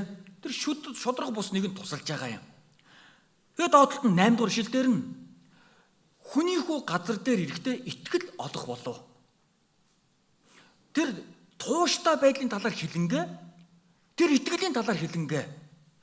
Одоо тэгвэл ийм тууштай итгэл байна уу? Ийм баттай итгэл байна уу? Энэ ийм баттай итгээд эзэнд найдаж, эзнээс л тусламж гуйгаад яаралгүйгээр эзнийг төвчээрдэг хүлээх хүн, ийм итгэлтэй хүн байна уу? Есүс асууж байгаа юм. Гэтэл 14 дугаар бүлэг дээр хамтдаа харъя. Гэтэл 14 дугаар бүлэг. Гэтэл 14 дугаар бүлэг дээр цаг ямар урдан өнгөрч байна. 14-ийн 14. Гэтэл 14-ийн 14 дугаар шилийг. За хамт уншъя. Эзэн та нарын төлөө байлдана. Та нар зөвхөн чимээгүй бай гэж хэлв. Эзэн та нарын төлөө ажиллана. Үйлдэнэ. За бүр энэ тулалд нь байлдана. За гэтэл өөрөө байлдах гэдэг юм шиг, өөрөө нэг юм хийх гэдэг юм шиг, өөрөө энэ зовлонгоос ангижиж байгаа юм шиг сандраа догдлоод гүгээд байгаа. Одоо хүүхдүүдээ оюутан болгоод хот руу явуулсан аавууд бол тоодоггүй юм байлээ шүү дээ. Биш. Хөвгүүдээ тоодоггүй юм байлээ. Хөвгүүдээ. Охтуудын араас амар юм байлээ шүү дээ. Баянга яриад, уйлаад одоо яана одоо эртхэн явуулаач гээл юм бэлдээд ахын чуулган дээр байгаад ахын гээд их зовж байгаа юм. Тэгвэл зовлоо гэд яах вэ? Тинчээ ээж аав зовлоо гэд яах вэ? Зовоол байсан чинь хамгаалтын бүрхүүлтэй болох болов? Энэ боломжгүй байхгүй юу? Юу гэхээр эзэн хамгаалах болно. Эзэн туслах болно. Энд эзэн та нарын төлөө хайрлаж байгаа өөрийнхөө ард түмний төлөө тулалдана. Чимээгүй хүлээ. Битгий яараатай. Битгий адгаатай. Израилийн ард түмэн Йошуагаар өдөрдуулаад Йордан голыг гатлаад Ирихо цайзыг эзэлж авсан. Гэхдээ зүгээр л тойрсоор байгаад нураачдаг. Яагаад Канааныг эзлэх тэр тулаан дөнгөж эхлэхэд ийм үйл явдал болсон бэ? Чимээгүй эзний тусламжийг хүлээ. Чимээгүй эзэнд найд. Эзэнд даатга. Гэхдээ эзний хэлсний дагуу тойроотой. Гэхдээ тууштай тойроотой, дуулууртай байгаатай. Эзэн туслах болно гэдгийг харуулсан Хоёр дахь цайз жижигхэн ай цайз. Зүгээр юм байна уу? Жижигхэн юм байна уу гэд яарад шийдвэр гаргаад 2-3 мянган хүнтэй очдог. 34 мянган хүнээ халуулдаг. Израилийн ард түмний сэтгэл яг л ус шиг болчдөг. Яарсны эцэст олж авдаг зүйл байхгүй. Харин эзэн хэлж байна. Тохогч нь тэр. Одоо эзний зөвшөөрж байгаа зориг шалтгаан байгаа. Чимээгүй хүлээ. Гарцаагүй эзэн ил гаргана. Гарцаагүй эзэн тус болох болно. Даниэл эзнийг чимээгүй хүлээсэн. Эзний ажлыг чимээгүй хүлээсэн. Хаант минь туслаач ийм зүйл ерөөсөө байхгүй. Би айж гин ерөөсөө байхгүй. Эзний тусламжинд найдсан, эзний тусламжийг хүлээсэн. За гэтэл дараад нь юу болдог вэ? Бид нэр хамтдаа дахиад нэг үг харъя. 2 дугаар Коринт 12 дугаар бүлэг. 2 дугаар Коринт 12 дугаар бүлэг.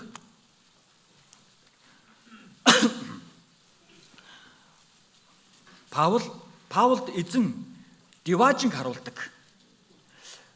Тэр гайхамшигт илчлэлтээс болоод Паулд өргөс өгөгдсөн. За гэтэл тэр өргөсөө, тэр зовлонгоо Паул хэлж байгаа юм. 9 дугаар ишлэлийг хамт уншъя. 12:9. Тэр надад миний нэгүсэл чамд хангалттай. Учир нь мөхөстөл дотор миний хүч бүрэн төгс болдог гэж айлдсан. Иймд Христийн хүч надад оршихтул би ихэд баяртайгаар мөхсдлөөрөө илүү сайрхна. Энэ мөхсдөл гэдэг нь одоо өөрийнхөө өвдөлтийг хэлж байгаа юм. Махбодийн өвдөлт, өвчин зовирыг хэлж байгаа. За доошо харах юм бол мөхсдлөөрөө сайрхна. Гэтэл би хэзээ сул дорой байна. Тэр би хүчтэй байдаг. Энэ юу гэхээр Бурханаас гуйж ин сул доройгоо мэдээд эзэнд найдаж, эзнээс гуйж ин тусламжийг авч байна. Энэ Паул надад байгаа энэ өргөс Бурханы зөвшөөрсөн зүйл. Энэ шалтгаантай зүйл.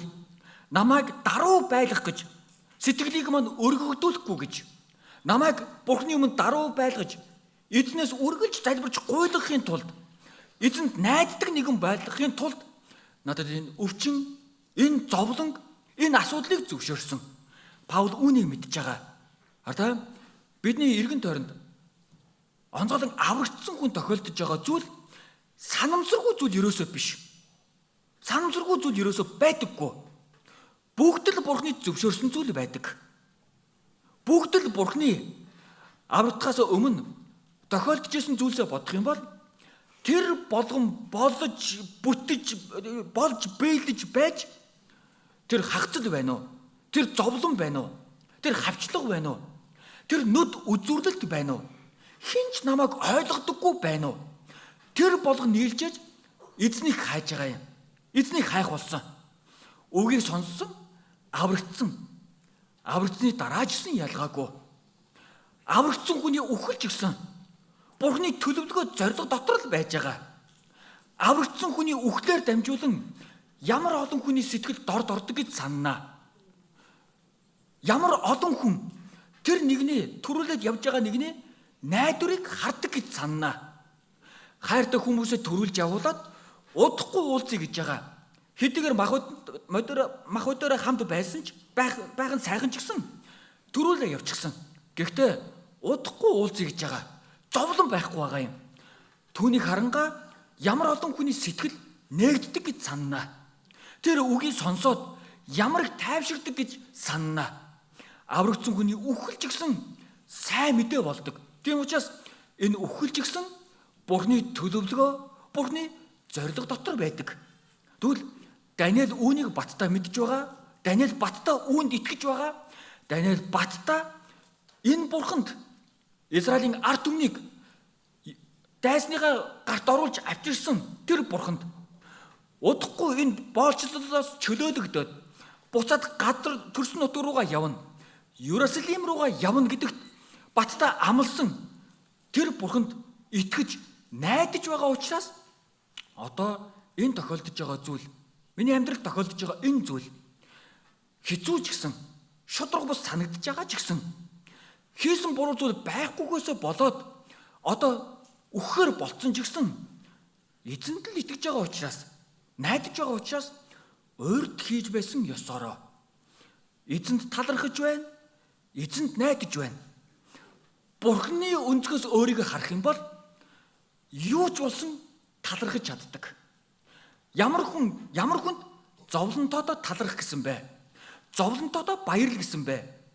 Өөрийнхөө өнцгөөс бити хараад эзний өнцгөөс өөрийгөө харах юм бол зовлонгоор дамжуулан сургаж байна. Зовлонгоор дамжуулан гэм нүглээс холдуулж байна. Зовлонгоор дамжуулан сайн мэдээнийхээ төлөө дасгалжуулж сургаж байна. Мэдж байгаа нэгэн эзэнд талархдаг. Зовлонтоодоо талархдаг. 2 дугаар Коринт 1-р бүлгээс харах юм бол тайвшрал, тайтгарал, давтан гарч байгаа. Би зовлонгийн сайн мэдээний төлөө зовсны эцэст Бурхнаар тайвшруулагдсан. Бурхан намайг тайтгаруулсан. Гэхдээ энэ нь та нарын төлөө гэж байгаа. Та нарын төлөө. Та нарын тайвшрал, тайтгарлын төлөө. Тэгвэл аврагдсан Христэд итгэгчийн өмнө байгаа тэр зовлон, тохиолдож байгаа тэр зовлон би даваад гарах юм бол түүгээрээ бусдад тусалдаг. Түүгээрээ бусдыг тайвшруулдаг. Түүгээрээ бусдыг тайтгаруулдаг. Энэ тохиолдож байгаа зүйл, энэ тохиолдож байгаа зовлон санамсаргүй зүйл ерөөсөө биш. Филиппой 4-р бүлгээс харах юм бол Паул өөрийгөө юмны нууцад суралцсан. Илбэг дэлбэг байхыг мэднэ, тарчигхан байхыг мэднэ. Тэгэхээр Паулыг айл хэдийн сургаад тасгалжуулчихсан. Тэр хуулийг сураад цаадах фарисей. Тэр чанд хатуу хуулийг сураад хэрэгжүүлээд амьдарч байсан. Тэгээд Ромын иргэн шилтэй. Энэ нь ч Паулын хувьд санамсаргүй зүйл байгаагүй. Сайн мэдээг эсэргүүцэж, тэр сайн мэдээг зогсоох гэж итгэгч нарыг барьж, хорж, алж талхад хэрэгэлдэг байсан эрх мэдлэг чадвар өөртөө байгаа зүйлээ эсэргүүцэж байсан зүйлийнхээ төлөө хэрэгжилж эхэлсэн. Ашиглаж эхэлсэн. Одоо бидний сурж байгаа, мэдж байгаа, үзэж туулж байгаа энэ бүх зүйл санамсаргүй зүйл ерөөсөө биш. Зүгээр л төгөлдөр хур сураад байгаа биш. Зүгээр л дуулж сураад байгаа биш. Гэхдээ зүгээр л энэ зовлонг давж гарч сураад байгаа биш. Зүгээр л нэг бусдад үл ойлгочоод гүрийгээ төвчээд байгаа биш.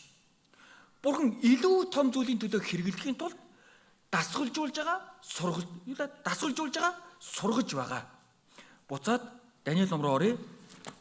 Даниэл 6 дугаар бүлгээс харах юм бол яагаад Даниэлд ийм зүйл тохиолдов? Даниэл арслангийн нүх рүү хаягддаг.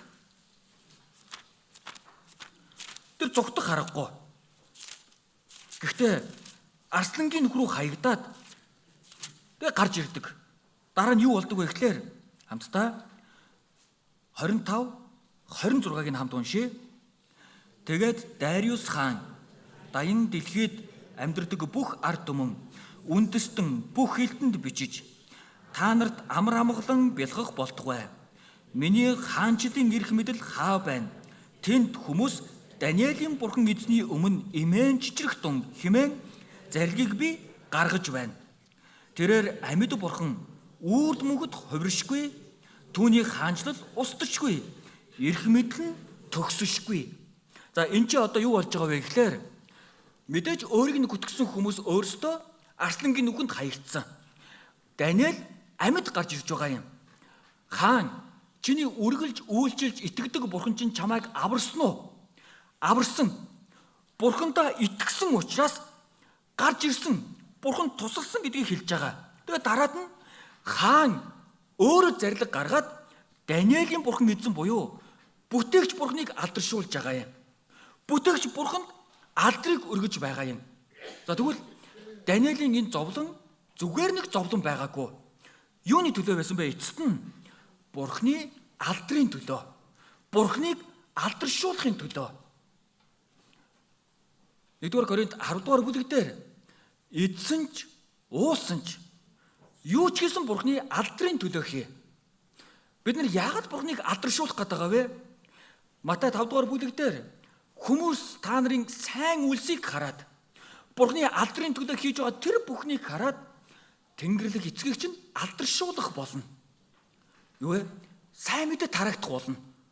Үүнийг хэлж байгаа. Тэгвэл гарцаагүй миний амьдрал тохиолдож байгаа зовлон эзний алдрын төлөө, Бурхны алдрын төлөө хэрвээ би Бурхны зүгээс өөрийгөө биш, өөрийнхөө зүгээс харчих юм бол, зүгээр бусдтай өөрийгөө харьцуулаад харчих юм бол яг л тэр мунхаг нэгэнтэй адилхан. Би хэцүү, би зовж гин, би хохирж гин, би бүгдийг хийж гин, би ганцаараа ингэж гин. Харин Бурхны зүгээс харах юм бол энэ үйлчлэл баяр хөөртэй хийхээс аргагүй. Ахын дүүснэрээ хайрлах нь бүр баяр хөөртэй хайрлахаас аргагүй. Ийм л учраас Матай номон дээр Луг 14-р бүлэг дээр Есүс өөрийг нь дагаж байгаа үе олон хүмүүст хандаад эргэж хараад хэрв хэн нэг нь миний араас дагахыг хүсвэл за бүгдээрээ дагахыг хүсэж байгаа бах. Тиймдээ дагаа явж гин. Гэхдээ эцсээ хүртэл итгээд талархаад дагахыг хүсвэл тэгээд тэр дунд хэн нэгэн гэж байгаа юм. Өөрийгөө үгүйсгэж загалмайгаа үүрээд эзнийг даг. Зүрх сэтгэлдээ өөр бусдыг биш, эзнийг өргөмжил. Тэр нэгэн эзнийг алдаршуулж чадна, эзний алдрын төлөө хэрэглэгдэж чадна. Гэхдээ Есүс хэн нэгэн дагахыг хүсвэл бүгд дагахыг хүсэж байгаач эцсээ хүртэл дагдаг нь хэр олон байдаг болоо. Тэгвэл эцсээ хүртэл дагдаг нэг нь эзнийг өргөмжлөөд эзний харцаар, эзний сэтгэлээр, Бурхны сэтгэлээр бусдыг хайрладаг, бусдыг хардаг. Зовлонгч яг л тэгж хардаг. Сорилтыг ч гэсэн яг л тэгж хардаг. Бурхан хайрладаг хүнээ сахилгажуулдаг шүү гэдгийг эзний зүгээс харах юм бол тийштэй намайг хайрлаж байгаа. Харин өөрийнхөө зүгээс харах юм бол зүгээр зовж байгаа хүн. Сүмд явснаасаа болоод зовж байгаа. Сүмд явснаасаа болоод хавчигдж байгаа. Харин эзний зүгээс харах юм бол өөрийнхөө алдрын төлөө сургаж байгаа, дасгалжуулж байгаа үйл явц. Бид нэр тохиолдож байгаа бүх зүйлийг санамсаргүй зүйл гэж бодох хэрэггүй. Эзэн надад сайн учраас, эзэн танд сайн учраас үүнийг зөвшөөрж байгаа. Үүнийг өгж байгаа юм. Дээд хууль ном 1-р Петр номон дээр, Тит номон дээр за Паулын захидлууд дээр давтан гарч байгаа. Найдварын чин талаар асуух хүн бүрт ямагт хариу өгөхөд бэлэн бай. Та нарыг хавчигч нь муучлах үггүй болох болно. Юу гэхээр эзэнд найдаад байвал намайг хавчиж гин, намайг зовоож гин, энэ зовлон дотор байгааг бусад хүмүүс харж гин. Гэхдээ хариу өгөхөд ямагт бэлэн бай. Үргэлж эзэнд найдаад, эзнээс зураад, эзнийг хараад амьдр гэж байгаа. Хэрвээ эзнийг л харахаа байчих юм бол, эзэнт л найдгаа байчих юм бол зүгээр л сүмд яваад зовж байгаа хүн, зүгээр л зовж байгаа хүн, найдваргүй зовж байгаа хүмүүстэй яг адилхан болчихно. Израилийн ард түмэнд та нар өмнө нь эзнийг мэдхээс өмнө найдваргүй ертөнцид бурхангүй байсан. Израилийн нийгмийн гадна байсан. Бурхны амлалтын гэрээнүүдийн хувьд хүүхдүүд нь биш, хариундэстэн харийнхан байсан. Тэгвэл одоо эзэн дотор орж ирсэн бол эзний зүгээс хар. Тохиолдож байгаа зүйл санамсаргүй зүйл ерөөсөө биш. За тэгээд хамтдаа сайн мэдвч гисэн Йона номыг гаргаад нэг үг харъя. Йона. За Даниэл номын хойшоогоо Амос, Обадия, Йона.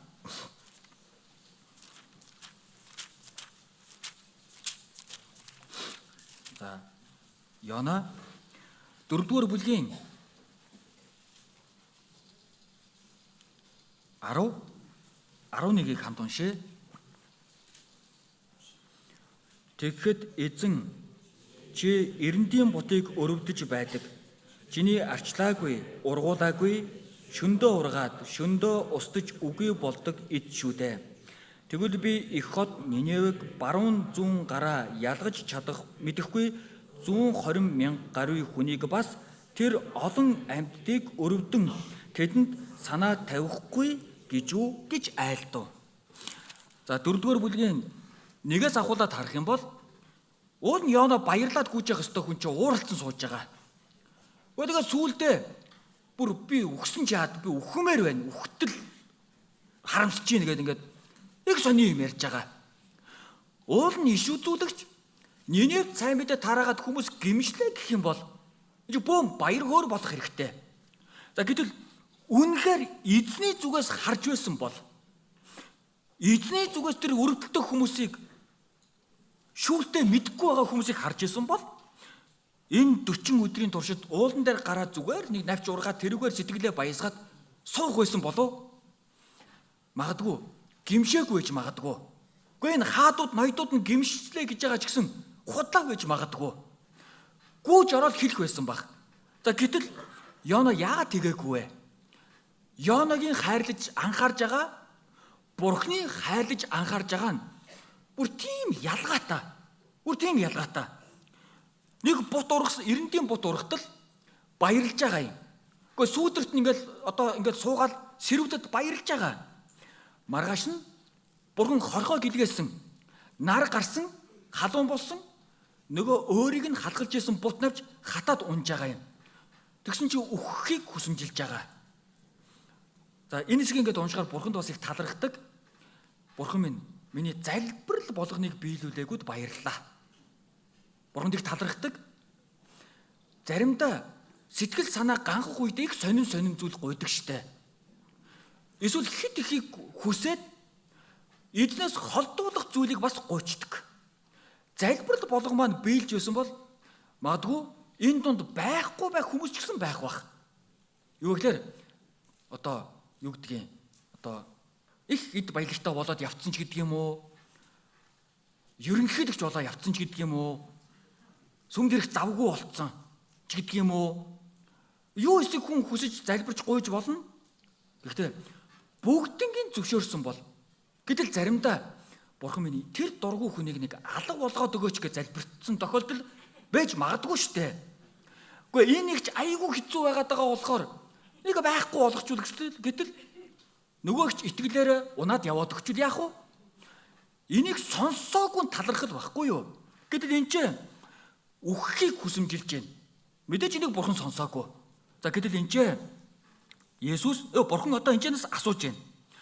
Чи өглөө ургаад шөндөө хатаад маргааш байхгүй болчдөг. Энэ бутанд анхаарж байна. Энэ зүйлд зовж байна.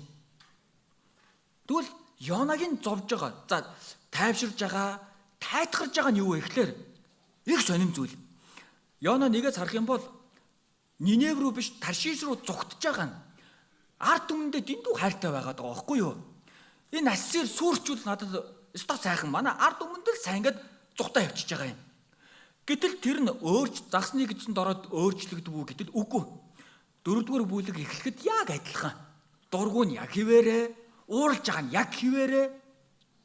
За гэтэл Йонагийн баяр хөөр сэтгэлээ тайтгаруулж байгаа нь навч, мод, бут. Нөгөөд нь байхгүй болтол зовцсон. За магадгүй аврагдсан бид бүхний яг зовлон нь яг юу бол? Миний зовлон. За миний сэтгэлээ баясгаж байгаа зүйл яг юу болоо? За магадгүй үзэх ёстой киногоо үзэж чадаагүй дээ. Чим үү? Эсвэл одоо юу яах вэ?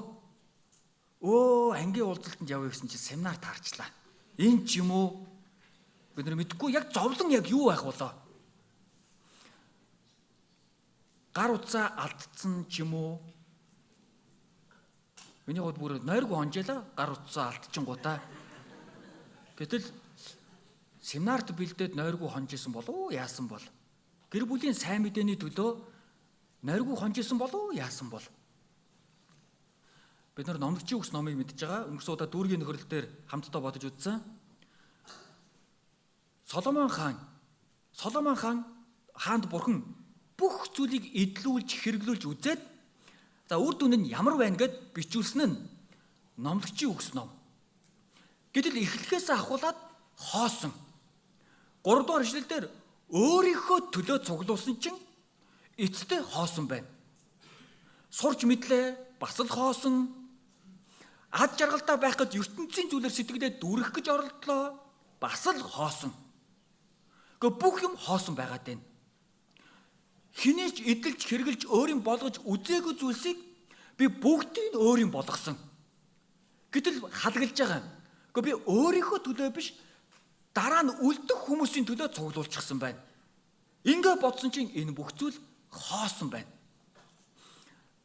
Соломон хаан тэгэд эзнийг мэднэ гэдэг нь эзэн рүү эргэнэ гэдэг нь хамгийн сайхан зүйл байна.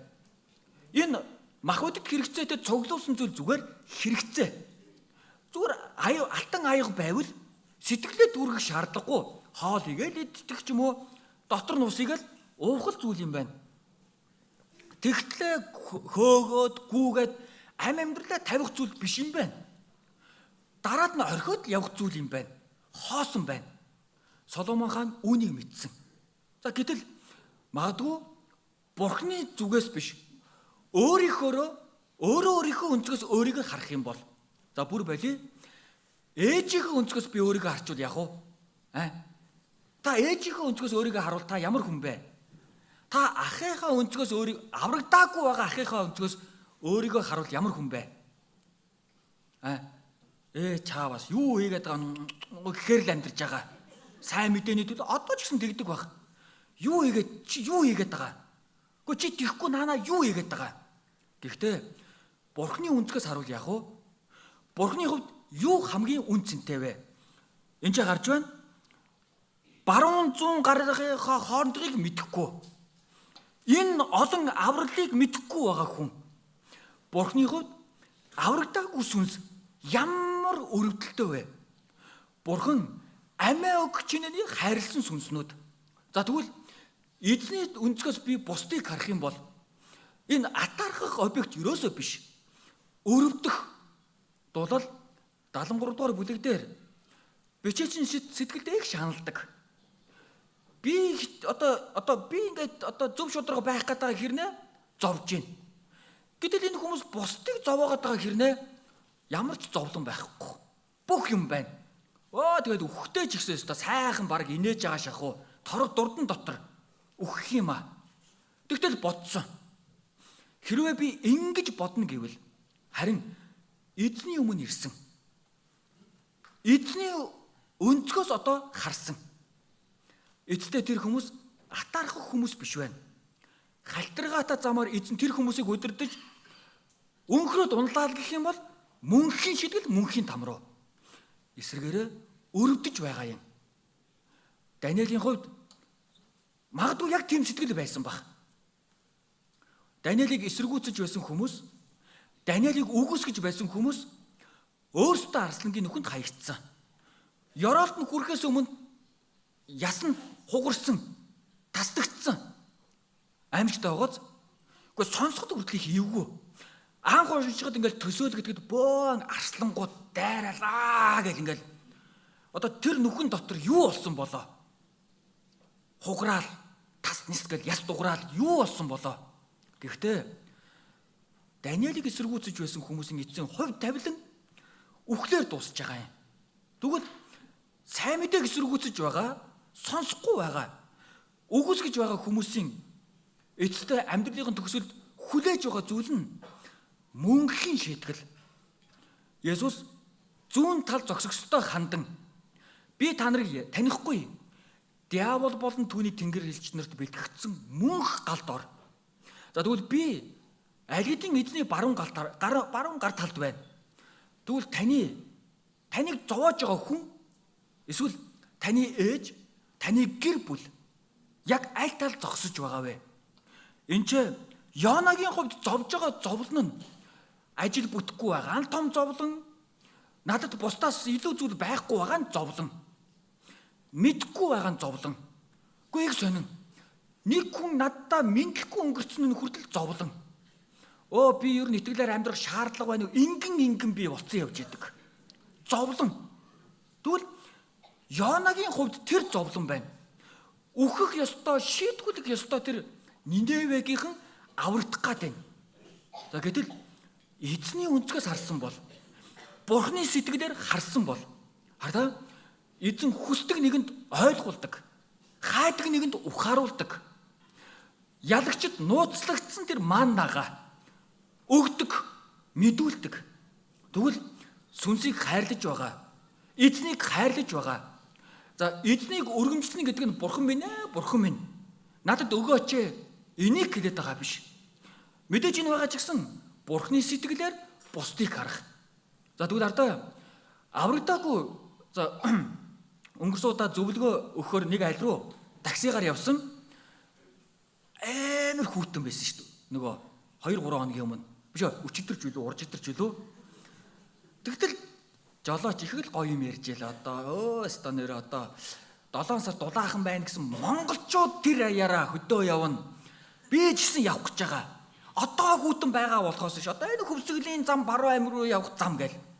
Төлөвлөчихсөн их л жаргалтай ярьж байгаа. ертөнцийн хүмүүс тийм штэ. Аялгаа бодно, зугаалгаа бодно. Тэхгүй бол бусдаас дутах гээд штэ.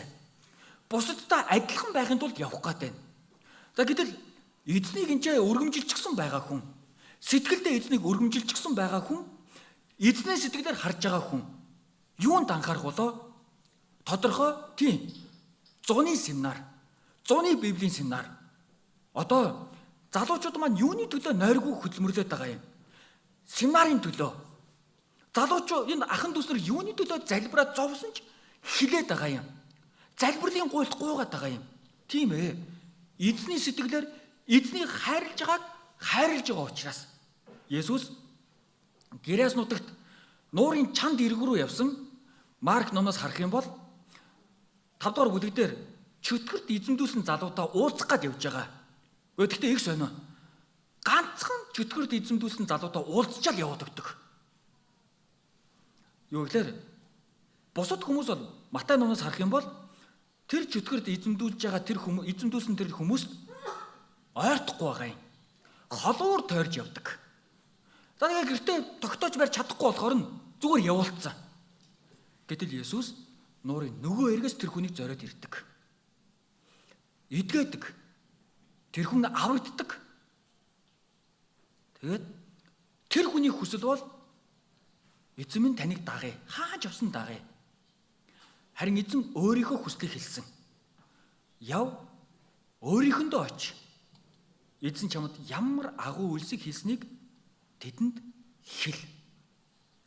Бурхны хүсэл нь энэ. Сайхан амьдруулах, намайг сайхан амьдруулах нь Бурхны хүсэл биш. Эзэн өгдөг байхгүй юу? Эзний төлөө амьдрах л юм бол юу идэх вэ? Юу уух вэ? Өмсөх вэ? Эндээ санаа зовхоо байгаад эзэн даатгаад. Гэхдээ нэрэ Бурхны өмнө бор шууж гисэн зөвшөөрлгүй ундаггүй юм байна. Эхлээд Бурхны хаанчлал.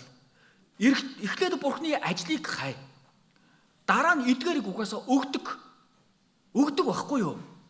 Харин Бурхны хүсэл нь сайн мэдээ гэдэг нь зүгээр нэг үйл ажиллагаа биш.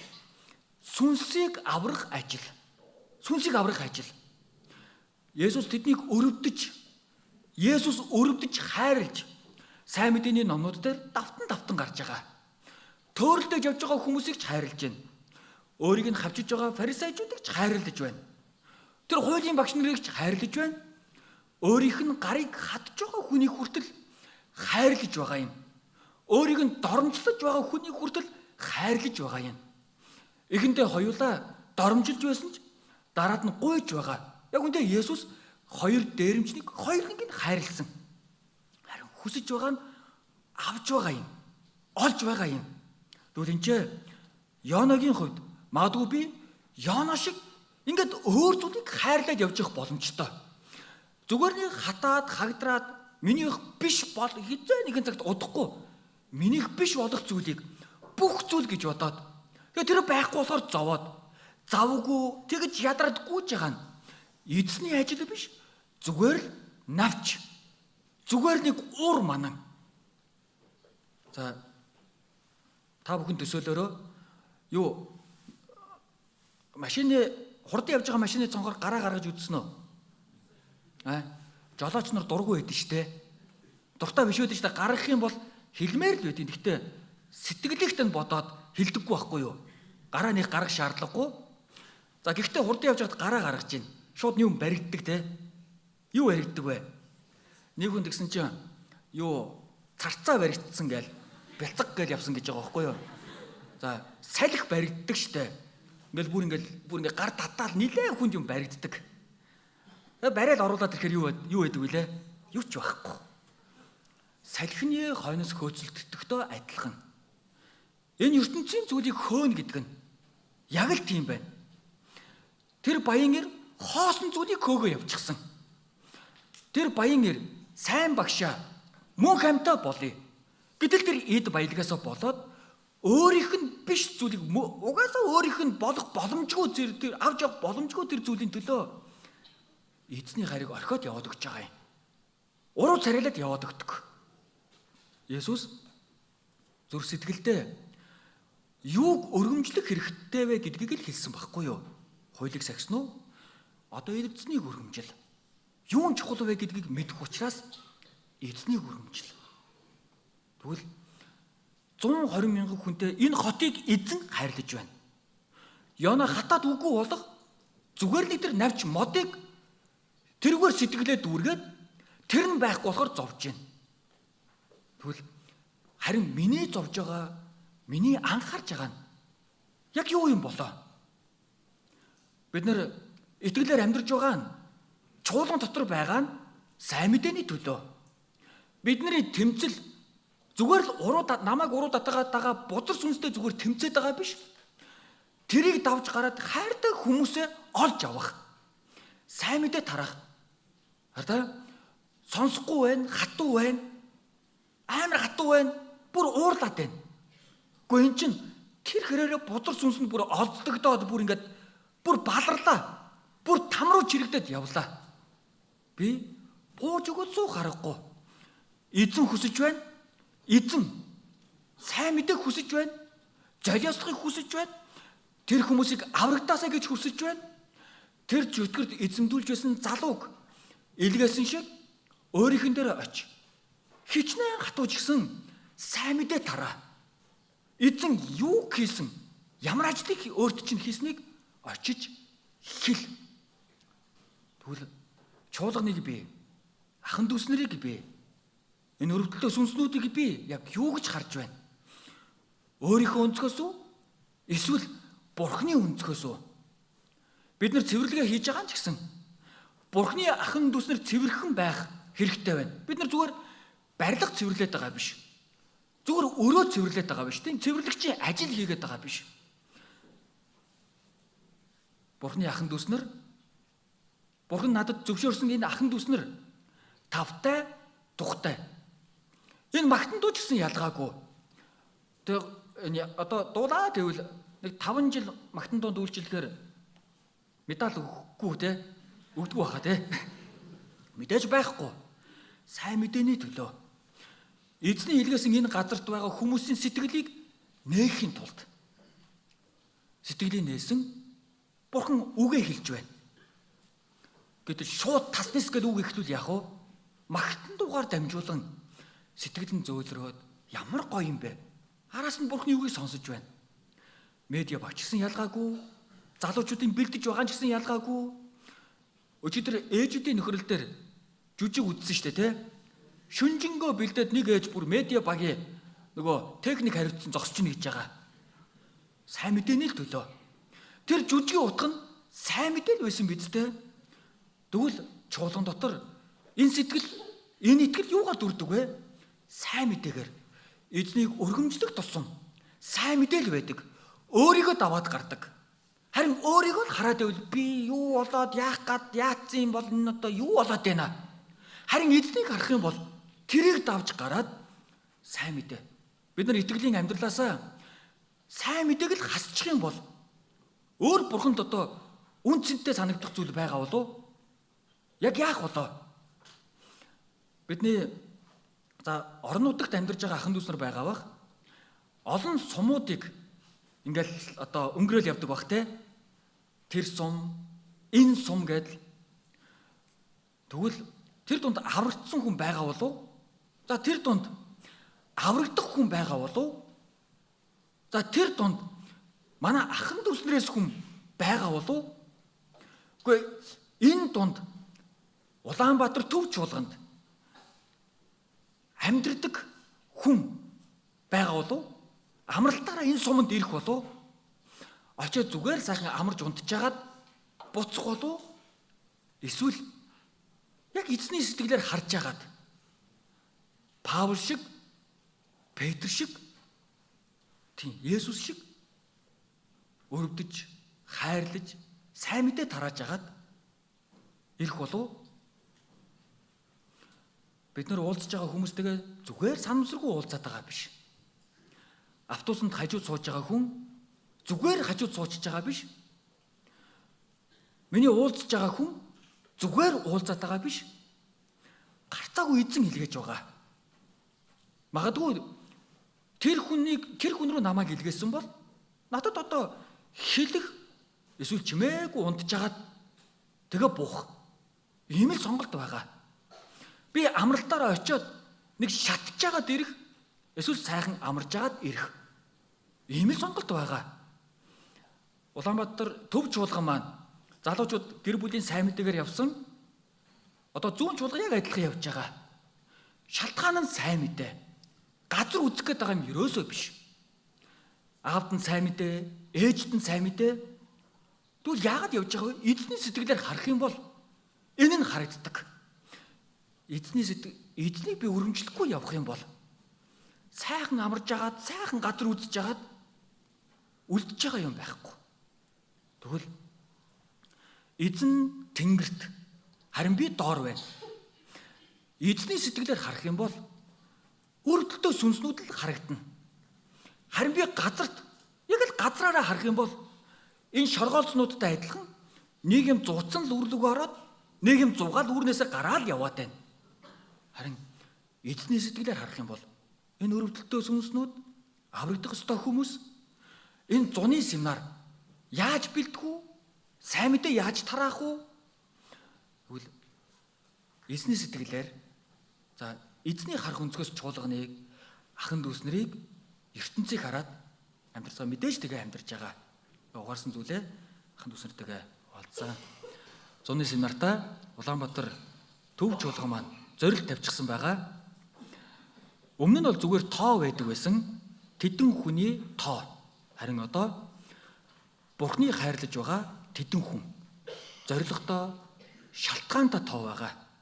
Тэгэхээр дүүрэг болгон бүс болгон маань, эсэг болгон маань сайн мэдээ тараагаад хамтдаа эсний хүслийн төлөө бэлтцгээе. Хамтдаа залбираад дуусгая. Бидний хайрлаад гэм нүглийн дундаас авраа зогсохгүй. Эрхэм сайн мэдээнийхээ төлөө хэрэглэхийн тулд үг ажилдаг чуулган дотор үгээрээ дамжуулан дасгалж сургаж байгаа эзэн таны нэгүсэлд талархаж байна. Үгээр дамжуулан амьдрал маань тохиолдож байгаа олон саад бэрхшээл дамжуулан өөрийгөө харахад ямар өчүүхэн сул дутмаг гэдгээ мэдэж байгаа билээ. Гэлээж гисэн та өөрийгөө хүч нэгүслэр хайрлан зууран барьж эрхэм сайн мэдээнийхээ төлөө хэрэглэхийн тулд эргэн тойронд болж байгаа бүхий л зүйлээр дамжуулан сонсож байгаа үгээр дамжуулан та сургаж эргүүлж байгаа нэгүсэлтэн ухааруулж байгаа нэгүсэлтэн талархаж байна. Сайн мэдээний төлөө энэ газарт хөдөлмөрлөж байгаа ахын дүүс нар хүний төс бүртээ хамт байгаарай. Сайн мэдээний төлөө дутх зүйлгүй байхаар та сахиж хамгаалаарай гэж гуйж байна. Хол газар явж байгаа пасторууд болон номлогчтой минь хамт байгаарай. Яваад ирэх аян замыг нь сахиж хамгаалж эзэн таны төлөө бэлтгэгдэж байгаа бүхий л зүйл сайнаар биелэж чадхад та туслаарай. Монгол чуулганууд маань зуны Библийн семинартаа бэлдэж байгаа билээ. Семинарын эхний ээлжээс ахуулаад төгсгөл хүртэл зөвхөн эзэн та алдаршуулгадж чадхад та туслаарай. Сайн мэдээний төлөө ахын дүүс нар маань илүү халуун сэтгэлээр, илүү сүнсийг хайрлсан сэтгэлээр, ертөнцөөс тусгаарлагдсан сэтгэлээр сайн бэлдэж чадхад та туслаарай. Барилгын ажил явагдаж байгаа олон газрууд байгаа билээ. Сайн мэдээний төлөөх бэлтгэгдэж байгаа эзний өргөө сайнаар биелэж, Үйлчилж байгаа ахын дүүсрээ маань итгэл, сэтгэл, махбодийг ч гэсэн та сахиж хамгаалаарай гэж гуйж байна.